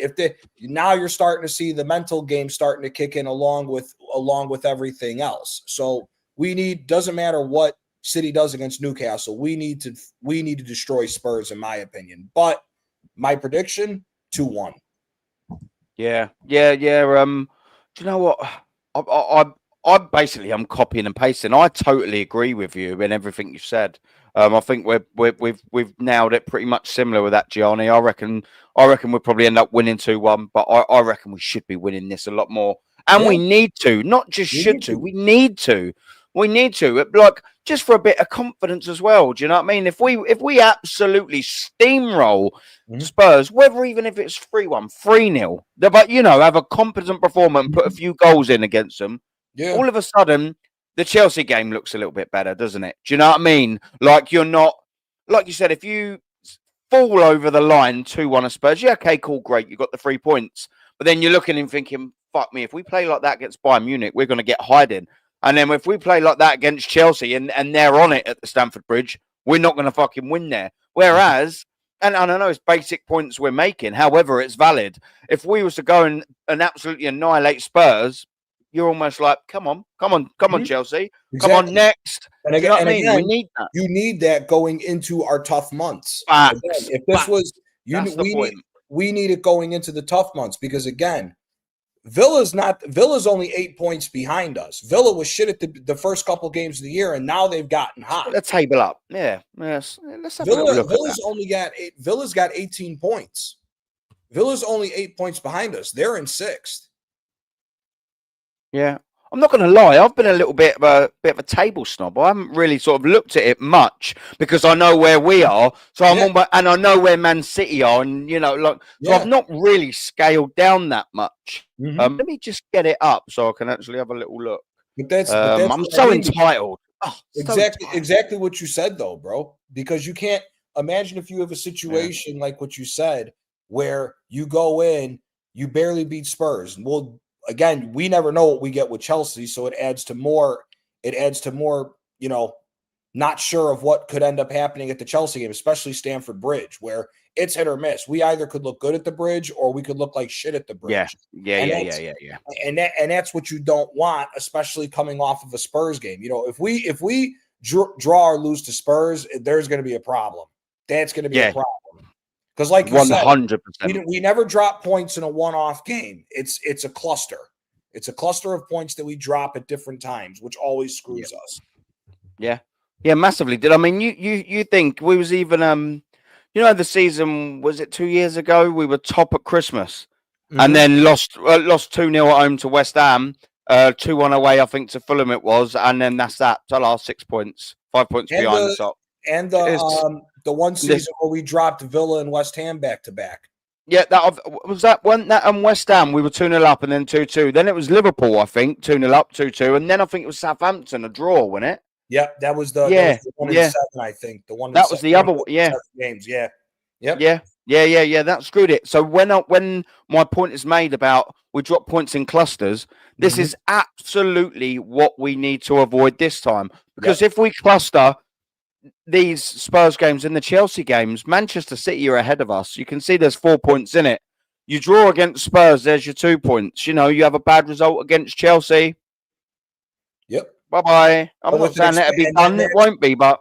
And then that's where what you were saying when we were talking about the City kicks in. Because now, whether City has the experienced team from previous or not, they still have Pep. And once Pep takes the advantage, he'll be able to get the point across to that team. That's why I'm saying that for Arteta, this is the end-all, be-all. This is the big one. You don't win this year, this is the worst year out of our 4-year run of finishing second place. Agreed. So fucking agreed. Yeah. Oh yeah, and you know what as well? Like, just sort of to saying about getting to Christmas at times, there's like a milestone more than anything because we know nothing's ever won. Then if we can match Manchester City's points up until the new year, do you know what? We would have done extremely well. I would more than take starting January 4 points ahead of this Premier League. Like, I think we'd have done exceptionally well to match their points out. Do you know what, mate? Considering the run of fixtures they've got and that we've got, I mean, even if we can still be top in some way, shape, or form, I'd be somewhat happy because I expect us to drop more points than they do. That's why I'm only somewhat happy. I still think we need a cushion. The less points cushion that we get with less games to go, naturally I become more worried because I think that we need a nice sizey cushion. Now, we could also then extend the lead from January to February to March. Who knows? We're not there yet. But the points that we're making now is, if we can match what they're doing, if they say draw at Newcastle and, we manage to beat Tottenham, but we draw to Chelsea, and just keep that little 4 point buffer. You know where I'm going with it. We absolutely, well and truly, need to just keep pace with them at an absolute minimum. Because I reckon if you're Pep Guardiola and Manchester City, you're probably looking at where Arsenal are going to drop points. And if you are doing that, you are probably looking at this little run of fixtures, these next 6 fixtures, and going, wow, they play Villa twice. They've got Tottenham at home, Chelsea away. You know what I mean? The Palace and Brighton's who they have slipped up at. You're looking at City and going, exactly. Everton away, facts, exactly right. You're looking at that, and if you're a City fan, I reckon you're going, yeah, man, like, this is where we get them. This is where it might only be a slight lead, but that's what I'd be thinking. I'd be like, this is where we've got a great chance. So, and then equally, I'll flip it around the other way. If we can keep points of them and just keep them at bay with that run of fixtures done and dusted, fair dues. Absolutely fair dues. Hats off.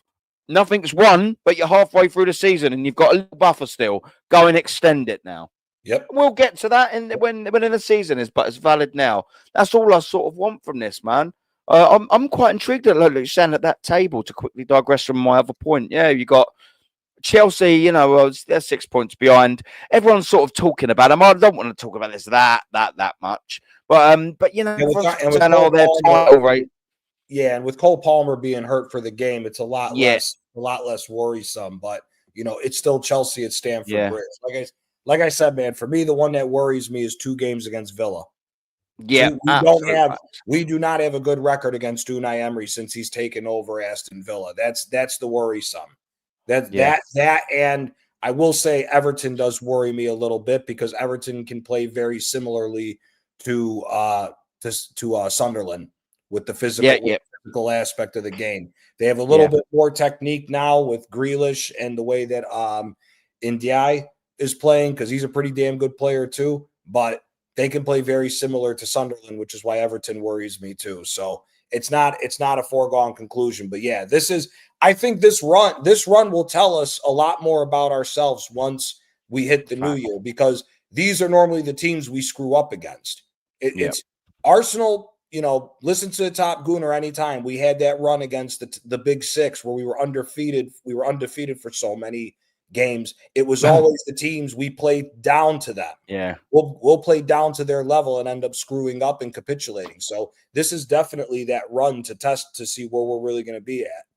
Yeah, and I think it was you as well that made that point early. You know, go and show us that we're players in this Premier League title. When I think it was I might be paraphrasing, but I think it was like, show your contenders and not pretenders. Now's the time to do it. Yeah, right now. And I know you'll need to do that again in the running, of course. But you know, you can't win leagues in November. You can't win leagues in December, but you can fucking lose them. Yep. You can lose them in November, and you can lose them in December. And of course, we, none of us in this chat, big up to every single one of you, want that to happen. You know, and I just think now, not only could there be a great chance to obviously avoid that, there could be a real chance to just stamp your authority. Because I bet you any money if Manchester City, and I'll use this from the other angle of when I was sort of saying, you know, Man City will be looking at our fixtures and going there. If we can keep them, Manchester City fans and Pep, they will be doing that. They'll be going, oh, fuck me, they mean business this year. Yep. That's what all the Man City fans, or most of them, with their head on, they'll be going, well, I wasn't expecting Arsenal to get that many points. And shit, they're not messing about. And if the fans are thinking it, the players and the coaches are thinking the same thing. My point exactly. That's where the mental 100%. And that's the pressure that we need to apply on them. And the way you apply pressure is by winning football matches and amassing points and extending leads and playing well and good performances. Easier said than done, granted. You wrap all of them things up and all of a sudden you have got a inferior to past Manchester City teams that are going, oh yeah, fuck me, maybe we can't bully Arsenal this season in terms of table and winning that. They're just doing their own thing and they're winning their games. That's frightening. That is. And that's what Manchester City, when I think about them, they've earned that right of me being a bit scared of knowing that they can go on the run. They haven't earned that because they're Manchester City. They've earned it because they've won 4 in a row. You know what I mean? They have earned that right for me to go, oh wow, it's Manchester City. We now need to do that to them. Let them go, oh, fuck me, yeah. Arsenal were proper this year, aren't they? Let them go, yeah, we've had a couple of run-ins with them, a couple of title challenges now, and we were always confident when it got past January that we're going to do them.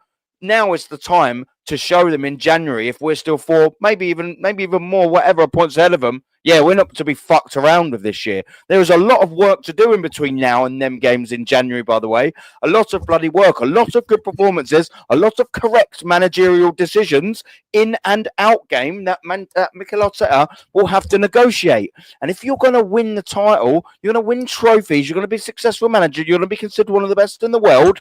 When you get decisions, none of them make all of their decisions right, but you get more right than you do wrong. And at the minute, he gets more wrong. Yep. And that's why, in a fucking nutshell, ladies and gentlemen, we haven't won a trophy since 2020. That is why we've entered 19 competitions to their climax and not won a fucking single one of them. Yeah. That is why, because he gets more decisions wrong than he does right. So please, please, please, please, please change that around. Make sure you are getting these decisions correct. You're not a rookie manager anymore. You're in your 7th season at top club in the top flight English football. You're not a rookie manager. I expect more. I expect more. Show me. Prove to me. Let's get to these little milestones in seasons where you get to January the 1st and you're going, yeah, we look good this year, didn't we, boys? Where we can come on here after New Year's Day, everyone's absolutely fucking steaming and whatever, you know what I mean? It's second and the third, we're all feeling groggy, we're all a little bit fat from eating all our chicken and turkey and all that crap. Do you know what I mean? And we're going, fuck me, we look good though, didn't we, boys? I might feel like shit, I might have a raging hangover, but fuck me, Arsenal look good, didn't they? That's all I want. And the work's there. That's not in my hands, that's in yours, Mikel Arteta. Make it happen. What are we saying? Come on. Yep. Come on, boys. Oh, going on a little rant now. So sorry, boys. I get a bit carried away. I just feel as though the fact that this game is going to be huge for us. I don't think there's any excuses. I don't want to hear any injury excuses. I don't want to hear any of this PGMOL, the referees. And let's not forget, people, Michael Oliver is refereeing. Let's be real. And Stuart Atwell's VAR. I don't want to hear any of this nonsense about referees and that. Yes, we all let's be real, all of us here get angry with refereeing decisions. We always get angry with refereeing decisions. It's part of football. They're clowns. Howard Webb, that bald-headed prick, can't even understand what a red and a yellow card is. This is the same Howard Webb that refereed the 2010 FIFA World Cup final. And fucking Howard Pleb, innit? He didn't even send Nigel de Jong off for a kung fu kick on Xabi Alonso. He gave a yellow instead of a red. He gave a yellow instead of a red. It was a clear red card. And luckily Spain did not get robbed. Because if Spain did not win that World Cup, they would have been robbed. Robbed. That's what Top Wing is now going to say. We were robbed.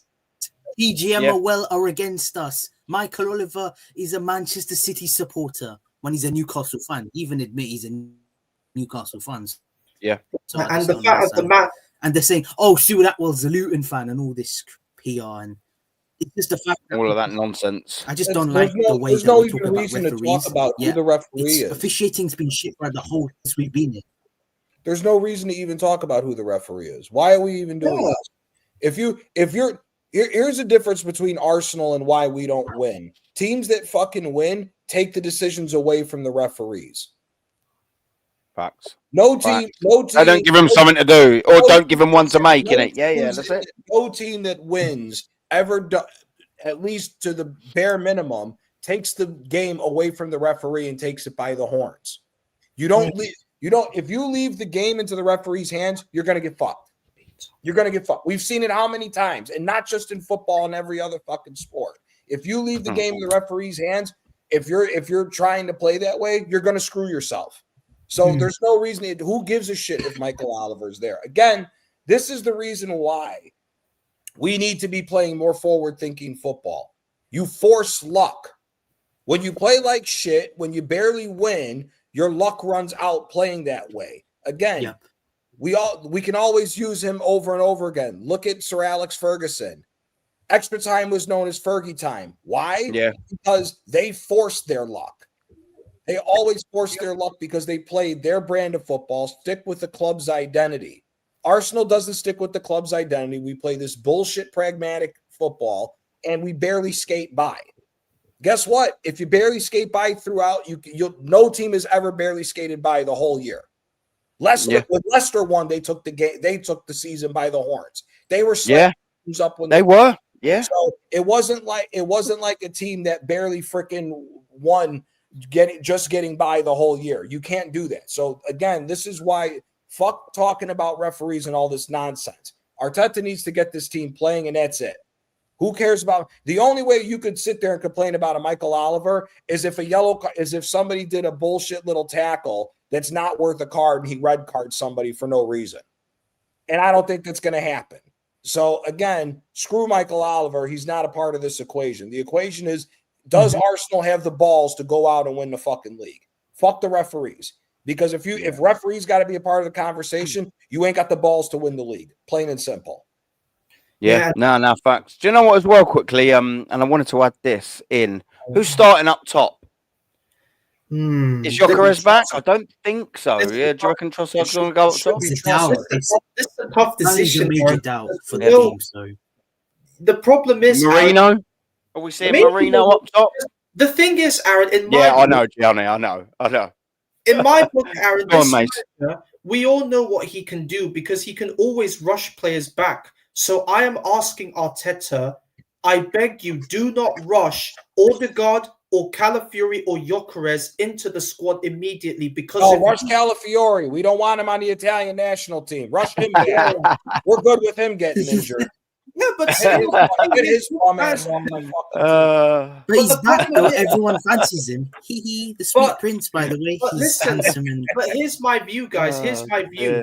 Thomas Frank, we all know he is a bit of a problematic manager at times, but he's got a good record against Arteta when he was at Brentford, because last season he played out a 1-1 draw against us when Wissa scored that equalizing goal. So don't be surprised if Thomas Frank gets another draw over us. I expect us to beat Tottenham, and even though they are shit, I get it, but it wouldn't surprise me if Vinay Venkatesham, our former CEO, comes to the Emirates and watches us play. He will say, "Oh, I really want to see Arsenal's demise this season. That's the way they threw me out of my job, and now I imagine if Tottenham beats Arsenal, then I'll be happy as hell." I mean, that's what happens when you let people like old people like Vinay and these other guys, they come back and they absolutely make a mockery out of us. You know what I'm saying? Mm-hmm. Yeah. No, but I'm totally with you, man. And that's what we all sort of want to avoid. By that, as well, I think we need to pick the right team, and I'm with you. I think we need to be putting Trossard up top. Gyökeres isn't back for the game, sadly. I would put Trossard up top, but we know Mourinho's going up top. It should be Trossard up top. Eze is the 10, Saka on the right, and in my opinion, I don't care what anybody says, I'm starting fucking Max Dallman on the left. I'm sick and tired. I'm sick and tired of hearing all this other bullshit. And to be honest with you, my personal opinion, I actually wouldn't start Saka. Start Wanyeri on the right.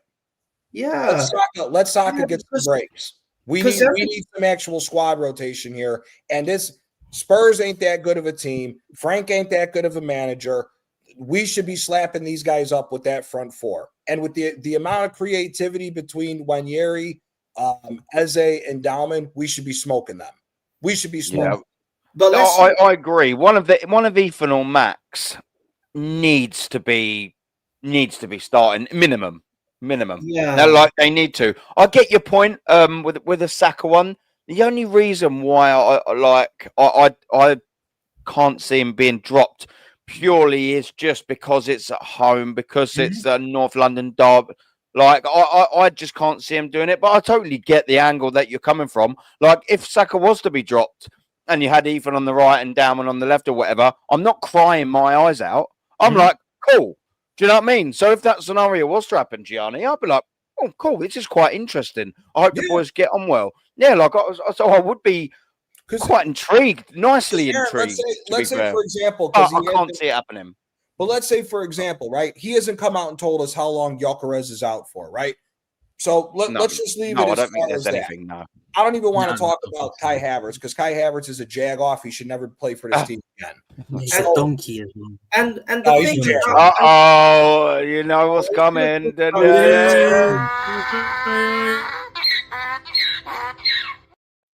But for me, the thing that I'm looking at this from is Brentford's going to play a low block against us, and so is Everton. Why not let Dallman and Wanyeri get some run of games to get into the mood? Yeah. Now you have guys that are creative that can get through and destroy and break open the low block. Because I don't think Tottenham's going to do anything different. Tottenham's going to set up for defense. Frank is going to set them up for defense. So and also, I agree, bro. Tottenham have a good away record this season. All of their wins have come away from home. They beat Man City at the Etihad. They beat Everton at their new stadium. So it wouldn't surprise me if they they're not going to beat us at the Emirates. We understand. But it wouldn't surprise me if they play this kind of defensive low block to keep our attack out of the match. Because look at And I also heard that they're also very good at set pieces as well, Tottenham. Mickey van der Ven, oh boy, if they get a set piece from there, if they get a corner, then Mickey van der Ven will absolutely outcook our defenders. And Mickey van der Ven is a real problem. He can run forward, he can defend, and he can also score as well. So like I am confident we can beat Tottenham, but I just don't want us giving Tottenham the advantage when they get a corner, because we can score corners of our own, but Tottenham can score corners as well. Yeah, we've definitely got a guard against that, because you're quite right. It will play quite defensive, pragmatic football. I just hope that whatever they do doesn't matter, because we've set out right. Yep. That's how that is. We should just be at that game, and I like the way Gianni sort of saying as well. We should just be going there and rolling them over. We should go. Do you know what, Thomas Frank? Cool. You're still Thomas Frank, no? Cool. Spurs. You're good away in the record in the league, but cool. You're still Spurs. We're Arsenal. We're this. That's how we should be going for it. Cool. Set up defensively. Be pragmatic. Couldn't give a toss. We're going to roll you over. That's the attitude I want us to go in with it. And I really hope we do. And do you know what? It's and we say this all the time. All of us, every single one of us, guys that are on this panel, guys in the chat, guys that are other sort of hosts of other shows. We will find out very, very, very early what Arsenal are going to turn up on Sunday. We will find out exactly how that game's going to go in the first 5 or 10 minutes. And I just hope when I'm sat there in my seat at the Emirates on Sunday, in the first 5 minutes, I'm like, yeah, we look bang up for it, of course. Yeah, I will be there. So yeah, you know, I hope I'm sat. Coming to the game. Are you just going, or is your kids coming as well? I've got season ticket next to Dazza Smoke Jew, and I. Where is he? Is he still in the chat, Dazza? Yeah. There's another thing. Dazza Smoke Jew. There's another thing Arteta mentioned on one of his press conferences about Kieran Tierney when he scored the other day against Denmark in the World Cup qualifying, and then Arteta said, big up, Tierney did very well. I lived in Scotland for like 2 years and all this bullshit. Like, you never even rated Tierney in the first place, you Spanish piece of shit. Who the fuck do you think you are? Like, what planet does this motherfucker has to say when he says, big up to Tierney for scoring that goal for Scotland, and I lived in Scotland for 3 years? Like, fuck off. You never rated Tierney in the first place. And he played for Rangers. Isn't it? Like, fucking care, isn't it? What are you doing here, man? He never Arteta played him on the left wing as well. He didn't even put him at left back. He put him at left wing. Nothing's getting past you. Yeah, I am munching the kids a sweet. And look, listen, man. They've got bowls and bowls and bowls of these fucking trick or tweet. This manager, because of the whole Celtic Rangers. This manager never rated Tierney, Aaron, because of the whole agenda with Rangers and Celtic, because of the fact that Arteta played for Rangers and Tierney's a Celtic fan, so that's the reason. Old Derby as well. Don't forget the rivals. The Derby, the Glasgow Derby between Celtic and Rangers. That's the reason why Arteta doesn't even like Tierney. That's the reason why he said on his press conference, he said, big up to Tierney and big up to the Scottish for him scoring that goal against Denmark. But what does that make? You never played Tierney. So what makes you? Yeah, Arteta is a serial waffler. He just likes to come out and chat all his bullshit about the players that he never even gave a chance to. You know, guys like Tierney, guys like Aubameyang, Lacazette, Guendouzi, Torreira, Pepe. He's so transparent, isn't he? You know, like that's his stage. Bear in mind, them what do you call it? Them. It's because I'm looking for sweets. I can't. My trail of thought's gone. Do you know, in the press conferences, that's his little stage to perform, innit, and spout his nonsense, Michaels. That's why he says all of that shit. Do you know what I mean? He's an absolute fraud. Just the fact that he just doesn't know what to say. He's thinking, what am I going to say? I just need to think of something to get away with it. He's like thinking, what am I going to do? And the smirk as well, like the way he smirks in his press conference is just jarring. I just really want somebody to just maybe I should give a phone call to Homelander, and maybe he could just at least grab Arteta and he's on form, isn't he, old man? It's just every time I listen to Arteta's press conferences, it just makes me like want to throw something, like throw something at the TV, because Hulk smash, isn't it? Yeah, Hulk smash, or maybe I can be like Homelander and throw something at yeah. Can I just throw something at this? Big up to Suge. Big up everyone in the chat, of course. Big up Suge. Can I just make something very clear? Like, this is. Can I just say this first sentence is probably the least surprising sentence I've ever read in my little YouTube career. Wild shout! I'm blaming my meds. What? Suge is on meds. Fucking shock. That is probably the least surprising thing I've ever heard. That is you blaming the meds when you get the old insults to me? Nah, you're just a wanker. But big up the Suge. And they say play MLS at left back and put sweet Prince at left wing. If you expect our wingers to defend, may as well put a defender there. Yeah. No, it's them fucking meds. Yeah, I would love to try. I would love to big up try the at left back and Calafiori at left wing. But the problem is, this manager favors Calafiori at left back because he thinks that because he sees Zinchenko in Calafiori because of the whole inverted thing between Zinchenko and Calafiori, because like that's what this manager likes to do. Yeah, facts. Just quickly, let me read this out for Carl, and then we'll get Yasser in. Carl, yeah, big up to you, my brother, and this guy as well. Carl Walsh has got a channel. You surely all know who Carl Walsh Gunner is. Yeah. Possibly the most passionate. Possibly the most passionate Arsenal fan I've ever met, and that's why I love him. He's an absolute geezer. We get on very well offline. We frequently text, and he's saying, "Here, Aaron, my brother, just got your text. It's a Friday, and I know you're spending time with family. I just always, I threw a shot in the dark for the text. I know you're a busy man, and family always first over YouTube. I will definitely jump on next week if you're doing a show, bro. If that's okay, mate. It's my pleasure, Carl. 150%. By the way, I'll contact you during the week about going to a game, brother. Please do, mate. Please do. And we'll get the ball rolling for it. Whatever games you sort of feel like you'll be able to make, let me know. I'll let Darren know. And yeah, man, do you know what I mean? We'll have a meet up. We'll have a good few beers.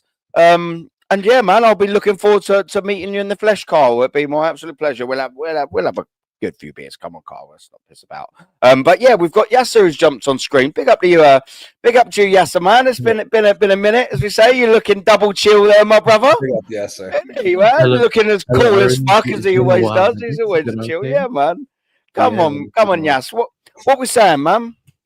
Bro, listen, it's all right, man. You know, I've just been a little bit busy, but I've been seeing you around everywhere. Do you know what I mean? But it's been a while since you and I done something. So when I saw you was live, I just saw you. I'd pull up and say hello. But big up to the chat. Brilliant. Awesome, man. Thank you very much. Big up, man. Big up as always. Big up to big up to Yasser, man. You know what I mean? Big up to you, bro. You know what I mean? Yeah. Yeah, man. I've got a feeling you're gonna want to maybe try and change the narrative to the Arsenal Chelsea game, or have you just come on to have a little chinwag? Nah, just came to say hello. I don't know. What do you mean, like? What do you mean, like, change the narrative in terms of? Yeah, no, I thought you might have wanted to come on because obviously the Arsenal Chelsea game's quite sort of close-ish. Do you know what I mean? I thought you might have wanted to, jump on considering you're Chelsea. I thought you might wanted to have a little say, but no, I'm happy to keep it to Arsenal. Fuck Chelsea. Respectfully, of course. Yeah. Arsenal, yes, sir. I know you've got great ball knowledge. Arsenal, Tottenham. Talk to me, man. How can you see it going, my friend? I don't know, man. I'm thinking more draw for some reason. Do you know what I'm saying? And I feel like it's weird because I feel like obviously Thomas Frank is just going to do the defensive thing. He ain't really got anything to lose. His attack ain't really there. Do you know what I mean? So that kind of thing. You know what I mean? They've been good from set pieces and all that. So it might be one of those. I mean, if you watch the game when they played us, it was a similar thing where, yes, they tried to attack, didn't really get anything. Mm-hmm. And obviously we wasted a lot of chances, but Bro, 0.05 XG is even I thought it was That's a 0. crazy. I thought it's a Yeah, that's 0.5. crazy, You know what I mean? That's And then madness, someone bro. told me no, it's a 0.05. I was like, what? Don't you get like 1 XG or 0.1 XG for stepping on the pitch? I was like, what? But I feel like I think they have Kudus coming back, if I'm not mistaken. So that could be, you never know what that could cause. But my thing about Arsenal is more, I don't think your attack is there. Do you know what I'm saying? And I feel like the guy who scores your set pieces ain't there either. So what's going to change? That's one thing. And I think the other bit is like any of the other centre backs that you have, are they compatible as a pairing with whoever's already there? So like, does Hincapi work with Saliba? Like, we've not seen, have we? We don't know, do we? At the minute, that's the point you're making, isn't it? Yes. That's my only bit. I think really for me, it's more we're gonna find that out in the game. Now, I think Hincapi is a great defender. I've watched him, and I wanted him at Chelsea, but I think I'm just talking about, are they a good pairing? That's what it is, really. Do you know what I'm saying? You're just gonna find out in game. It could become a thing where you realize, oh, this is amazing, or it could be a thing where you're like, yo, I would never want to see that again. Do you know what I mean? You never know, because it's you know what it is? It's about the anticipation. Does he know where Saliba's gonna be? Is he gonna think, okay, Saliba got this, not me, and then it becomes a bozo moment? Like those small things that happen, the communication and that. Cool, they might have done it in training, but in game sometimes a bit different. I think Saliba and Gabriel's that communication, one's the little calm one, the other one's the one that goes forward, and that kind of works very well together, but you don't know how it works with the other guys together. And that's the only thing really when it comes to defensively, even though you guys are quite good defensively. And then going forward, I think you guys already know your issues going forward, did it? So are you going to take the extra risk? Are you going to push them in and decide to find a different way of scoring? Or are you going to just rely on individual quality like you did against Sunderland, where Trossard scores from outside the box or something like that? Do you know what I mean? Do you know what? Yes. So if there's a game that Arsenal are gonna throw a little bit of caution to the wind going forward, do you know what I mean? And do you know what I mean? And really give it a go. Surely it's got to be Tottenham at home, isn't it? When's the other game? If you can't show some attacking intent against Spurs at home, when can you? Do you know what I mean? Like, this is the game for it, isn't it, Yash? Do you know what I mean? If we are going to take the handbrake off, if we're going to finally get out of second gear, there's no better game to do it, to flex your muscles, surely, at home against Spurs. Yeah. And the problem is also you can't, at this moment in time, it's just weird. I just feel like you at this moment, you just need the 3 points. There's no other. It's all, like you just want to separate yourself from the rest of the table, and try to see that if anyone else drop points, you've already got your 3 points. He goes, "What? Tell me you didn't watch the Sunderland game fully?" No, I did. I'm just saying that one of the goals was good quality from Trossard. I watched the whole game, and the Dutch Hoyland scored for 2-2. Do you know what I'm saying? That's what we call Robbie, the Dutch Hoyland. Yeah. And and he saw that he had to wrestle himself to get the goal. I watched the game. But in terms of like, so for me, you have to take that risk. I said the same about my team when we went to their stadium, even though it's a bit different. Go and take that risk. I don't want to come out with no draw. I don't want to do this whole stupid thing where you end up losing and doing something stupid and coming out with the loss. Go there, at least take the risk, and then if it doesn't work out, the team gave it the minimum. Do you get what I'm saying? Where you can say, "Yo, I'm not happy with it, but the team done well." So, well, the angle that me and Johnny were sort of coming at before you jumped on, you may or may not have heard it, but I'll go on the basis that you didn't. We were sort of saying about, whilst yes, I totally do get it 100%. If you said to me now, is a bastard 1-0 win or a horrible, ugly 2-1 win, I would take it, because I know that Manchester City would have played earlier they'd have played on the Saturday, of course. So I know it'd be probably imperative that we get them 3 points. However, the football inside of you, and there is none of that in football. If we was to beat them and turn up with a performance of 3-0, a convincing performance of 3-1 or a 4-1 and roll them over. Granted, yes, you only get 3 points for that, but 2, I'm like, yeah, come on, bring on Chelsea. I'm a bit more confident. I'm looking at Chelsea away and going, yeah, we've just absolutely taken apart Tottenham. right, yeah, let's go to Stamford Bridge and take them apart. Whereas, if we was to fall over the line with a stinky, horrible performance against Spurs, whilst, yes, I would take it, course is 3 points. But I would be sitting there thinking, cool, fuck me, we play like that against Bayern, we're being taken apart here.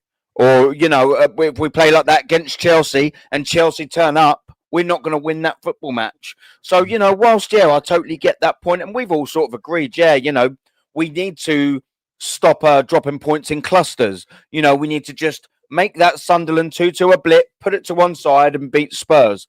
Mm-hmm. But I also want us to do it convincingly, man, because we've got some tough run of fixtures up, and there'd be nothing more. There's no better medicine than getting over something with an absolute hammering in football. Do you know what I mean? Mm-hmm. And it breeds confidence for the next games. Yeah. Whereas, stinking wins whilst you're getting your points, it doesn't fill you with confidence long term, does it? Because deep in the back of your mind, that type of victory isn't sustainable. Yep. You're right. Yeah. You're right. Because I said the same thing. I think after the Sunderland thing, you just need to start building momentum again.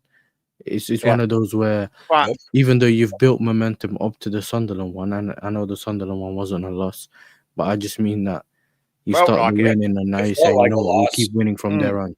Do you get what I'm saying? That's one of those. So, I hear that, man. I hear that. I just want to say, be careful of Bayern Munich, bro. I know you're talking about Chelsea.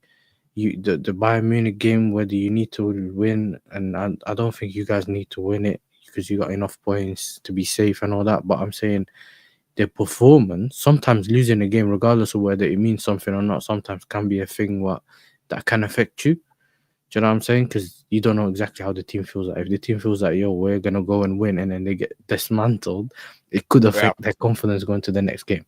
Because with Bayern Munich, I've played them. You know what I'm saying? I know how good they are. You know what I'm saying? I know how good they are. Yeah, they're a team. And Harry Kane's going to at least score one penalty against us. It's not even that. We're already 1-0 down before we start. You know what it is? It's Elise. And forget just Elise, because he got the little underlap from Lima. Pavlovic has been great for them. Kimmich is in the field. Monster. Yeah. What's his name? Jonathan Tah has been great for them as well with Upamecano. There's a lot of things, and then you got the Kane as well. Obviously, they don't have Diaz for this game, but even then, people said he's only really been good in the last couple of games, not as much as the whole season, as some people are saying, with just the numbers base. But besides that, though, as a team, they played that high line, and they're all right. They can just keep pressing you, getting the ball back, and they got the quality midfield as well to do. And they're used to playing low blocks, so it's not a thing where they looking at your low block thinking, how are we going to break this down. Every time you watch their games, they have those little intricate passes, the little ball over the top, something that can cause you a little bit of trouble. One mistake and it can be a penalty. One mistake and someone's behind. That's all it takes. It's one of those intricate games. So we'll see what happens. Well, knowing this idiot, he's going to try to match Zubamendi up against Kane, and that's just not going to go in our favor.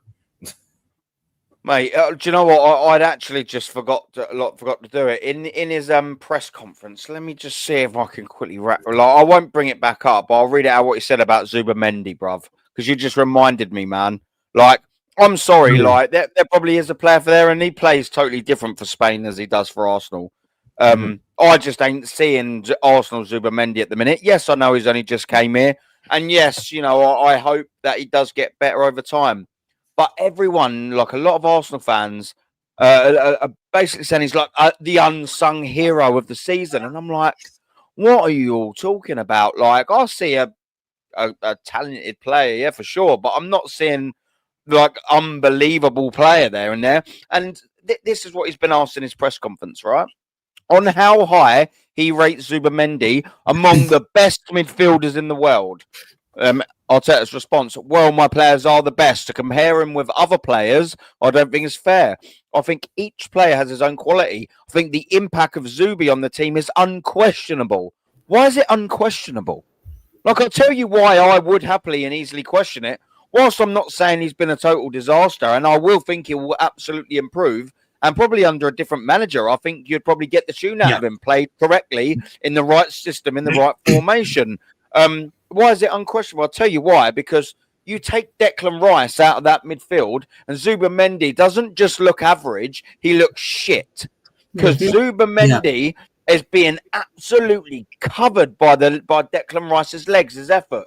If honestly, you take Zubimendi out that midfield and Rice don't bat an eyelid. You take Rice out that midfield and Zubimendi is exposed left, right, and fucking centre. I think it's so both. that's why it's not unquestionable. I think no, but to be fair though, I think it's both.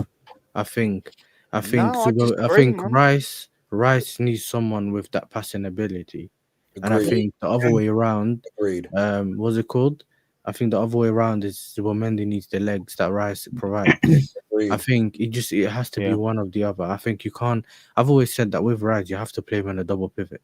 It's just one of those things. Yeah. Innit? I don't think it's it just helps him more. He has another player there, and I think if you go back to last season, when he played with like a Jorginho or even like a Party mainly, the midfield looked better and stuff like that. And I think the minute you played him at like Party at right back, you just felt like the midfield weren't there. I think on his own, it's quite difficult for us to hold the six on his own. But then again, his passing ain't the greatest when it comes to under pressure and stuff like that. But he wrote like when it comes to like ball recovery and like that kind of stuff, Rice is like elite at that, innit? So I just feel like you need to know what Rice is good at. I think a lot of people just say without him we can't do it. I think anything, well, maybe, but it's not to that same level. I think Rice provides you other stuff in the game, which makes it very special. But see, for me, this is the problem, sir, is he's not letting nobody play their proper position. See, for me, the way I would line this team up is I would line up Timber. I would have Timber, Saliba, Hincapié, and Lewis Skelly as the left back. But Lewis Skelly, I wouldn't even say go forward. I need you as another creator with Eze, with the likes of Trossard, Saka, and in my opinion, Dalman should be the one that's on the left. And what we should be doing is we should be swinging the back line of three to where it's Timber, Saliba, and Hincapié is a back line of three. Zubimendi sits on top of them, and Rice is just there to win the ball back. Asking Rice to win the ball back, track backwards, and go forwards to try to pass and find the assists and shoot from outside the box is what's killing Rice to why he looks like he's dead after every single game from running everywhere. All Rice should be doing is with the ball back, passing it back to Zubimendi, and Zubimendi restarts the play and use his passing ability. Like you said, use it to both of their advantages to why they need to work well together. The problem is that neither one of them are able to because he's asking Zubimendi to go forward at times. He's asking Rice to go forward all the times, which is where we see Zubimendi get caught out to where he's not good on his own as far as just the physicality aspect. So that's the reason why, for me, I think it's a situation where if you let Lewis Skelly basically you're lining up as a left back, but you're going to be doing what Calafiori does, but more creative in the middle. I think then when you have that coverage and then you have the two defensive midfielders sitting on top of the back line of three, you're good at that point. At that point, it's basically just for your offense to start clicking. Yeah, and for me, it's just that Skelly has to either play in the 8. I think he can play at left back. Why is he not given any chance? Because the problem is, Aaron, into the 8. I'm saying Skelly should start at left back and move into the 8. If you got Timber, Saliba, and Hincapié as a back line of 3 with Rice and Zubimendi right on top, just there to win the ball back and pass right back and get the offense going, that should be enough defensive cover for against whoever. If we're going to listen to Top Gooner saying these guys are doing what they're doing, right? So then Skelly should be moving. He should still have to track back, but he should basically be playing as a secondary 8 to aid Eze in the creativity in the middle. I don't want to see Rice in the other team's half. I want to see Rice at the 50-yard line the whole time, controlling the game as far as winning the balls, winning tackles, winning the secondary duels and all that shit, and just passing back to Zubimendi, and Zubimendi restarts the play. That's the only thing I want to see from them too. I don't want to see Rice having to win the ball at the 50-yard line, run to being just outside of the box, having to sit there to maybe have to take a shot, and then have to run all the way back on a counter. I'm sick of seeing that shit. Essentially, you know what it is? It's essentially you want the manager to take, with that kind of defense that you have now, you want him to take more risk, because usually when you have a better defense, you can rely on the better defense that you have to play more attacking wise, which I agree with, innit? Which is the one thing I never really got when it comes to the whole, you can't have such a good defense and then you just sitting back. I know know that you defend. I get that, but I'm saying, isn't that now where you can unleash your attack because you can trust the defense more? Like that's the one bit I never got. But it's like Julian Lopetegui. It's like Julian Lopetegui when he was at Sevilla. He had 2 back-to-back years where Sevilla's defense was insane, but he held back the offense to where you always saw Sevilla fall apart at game 32 or 33 when they were legitimately in a title race 2 years against Barcelona, Real, and Atletico, and just fell apart because the offense was shit. Because that's basically the same thing what we're doing now. Everything's so focused on the defense that it's more so we're hoping for individual brilliance to get a goal and get us over the line, which we all know if that's what you depend on, it's going to dry up at certain points in the season. Where there's just not enough individual brilliance to keep relying on individual brilliance in this squad, is there? Yeah. Facts, Gianni. I think there is. We're just not playing them. I think you could start. I think you could start an Eze. I think you could start an Eze. I think you could start an Eze, Saka, and Dalman where they're not being held at specific positions. If you're running, the one thing that everybody forgets, and I always say this, look at Jose Mourinho's 4-2-3-1 at Chelsea. The 3 guys underneath Drogba were able to go wherever they wanted and were able to interchange to cause chaos going forward the other way around. Joe Cole wasn't always stuck on the left-hand side. Joe Cole could go left, center, or right. That's the same thing that we need. Yeah, they swap wingers all the time as well, Duff and Robin and things like that. And it's the same thing. And it's the same thing with what we talk about. All these top owners say, well, if Mikel was to go, the only guy I want is Luis Enrique, right? Well, what does Luis Enrique PSG do? Dembele, left, right, center. Varashelia, left, right, center. Doué, left, right, center. That's how they attack. It's whatever suits them for every single attack can be different. We should be doing the same thing. There's no reason for Saka. First of all, Saka and Martinelli should not be touchline wingers ever again. Ever again.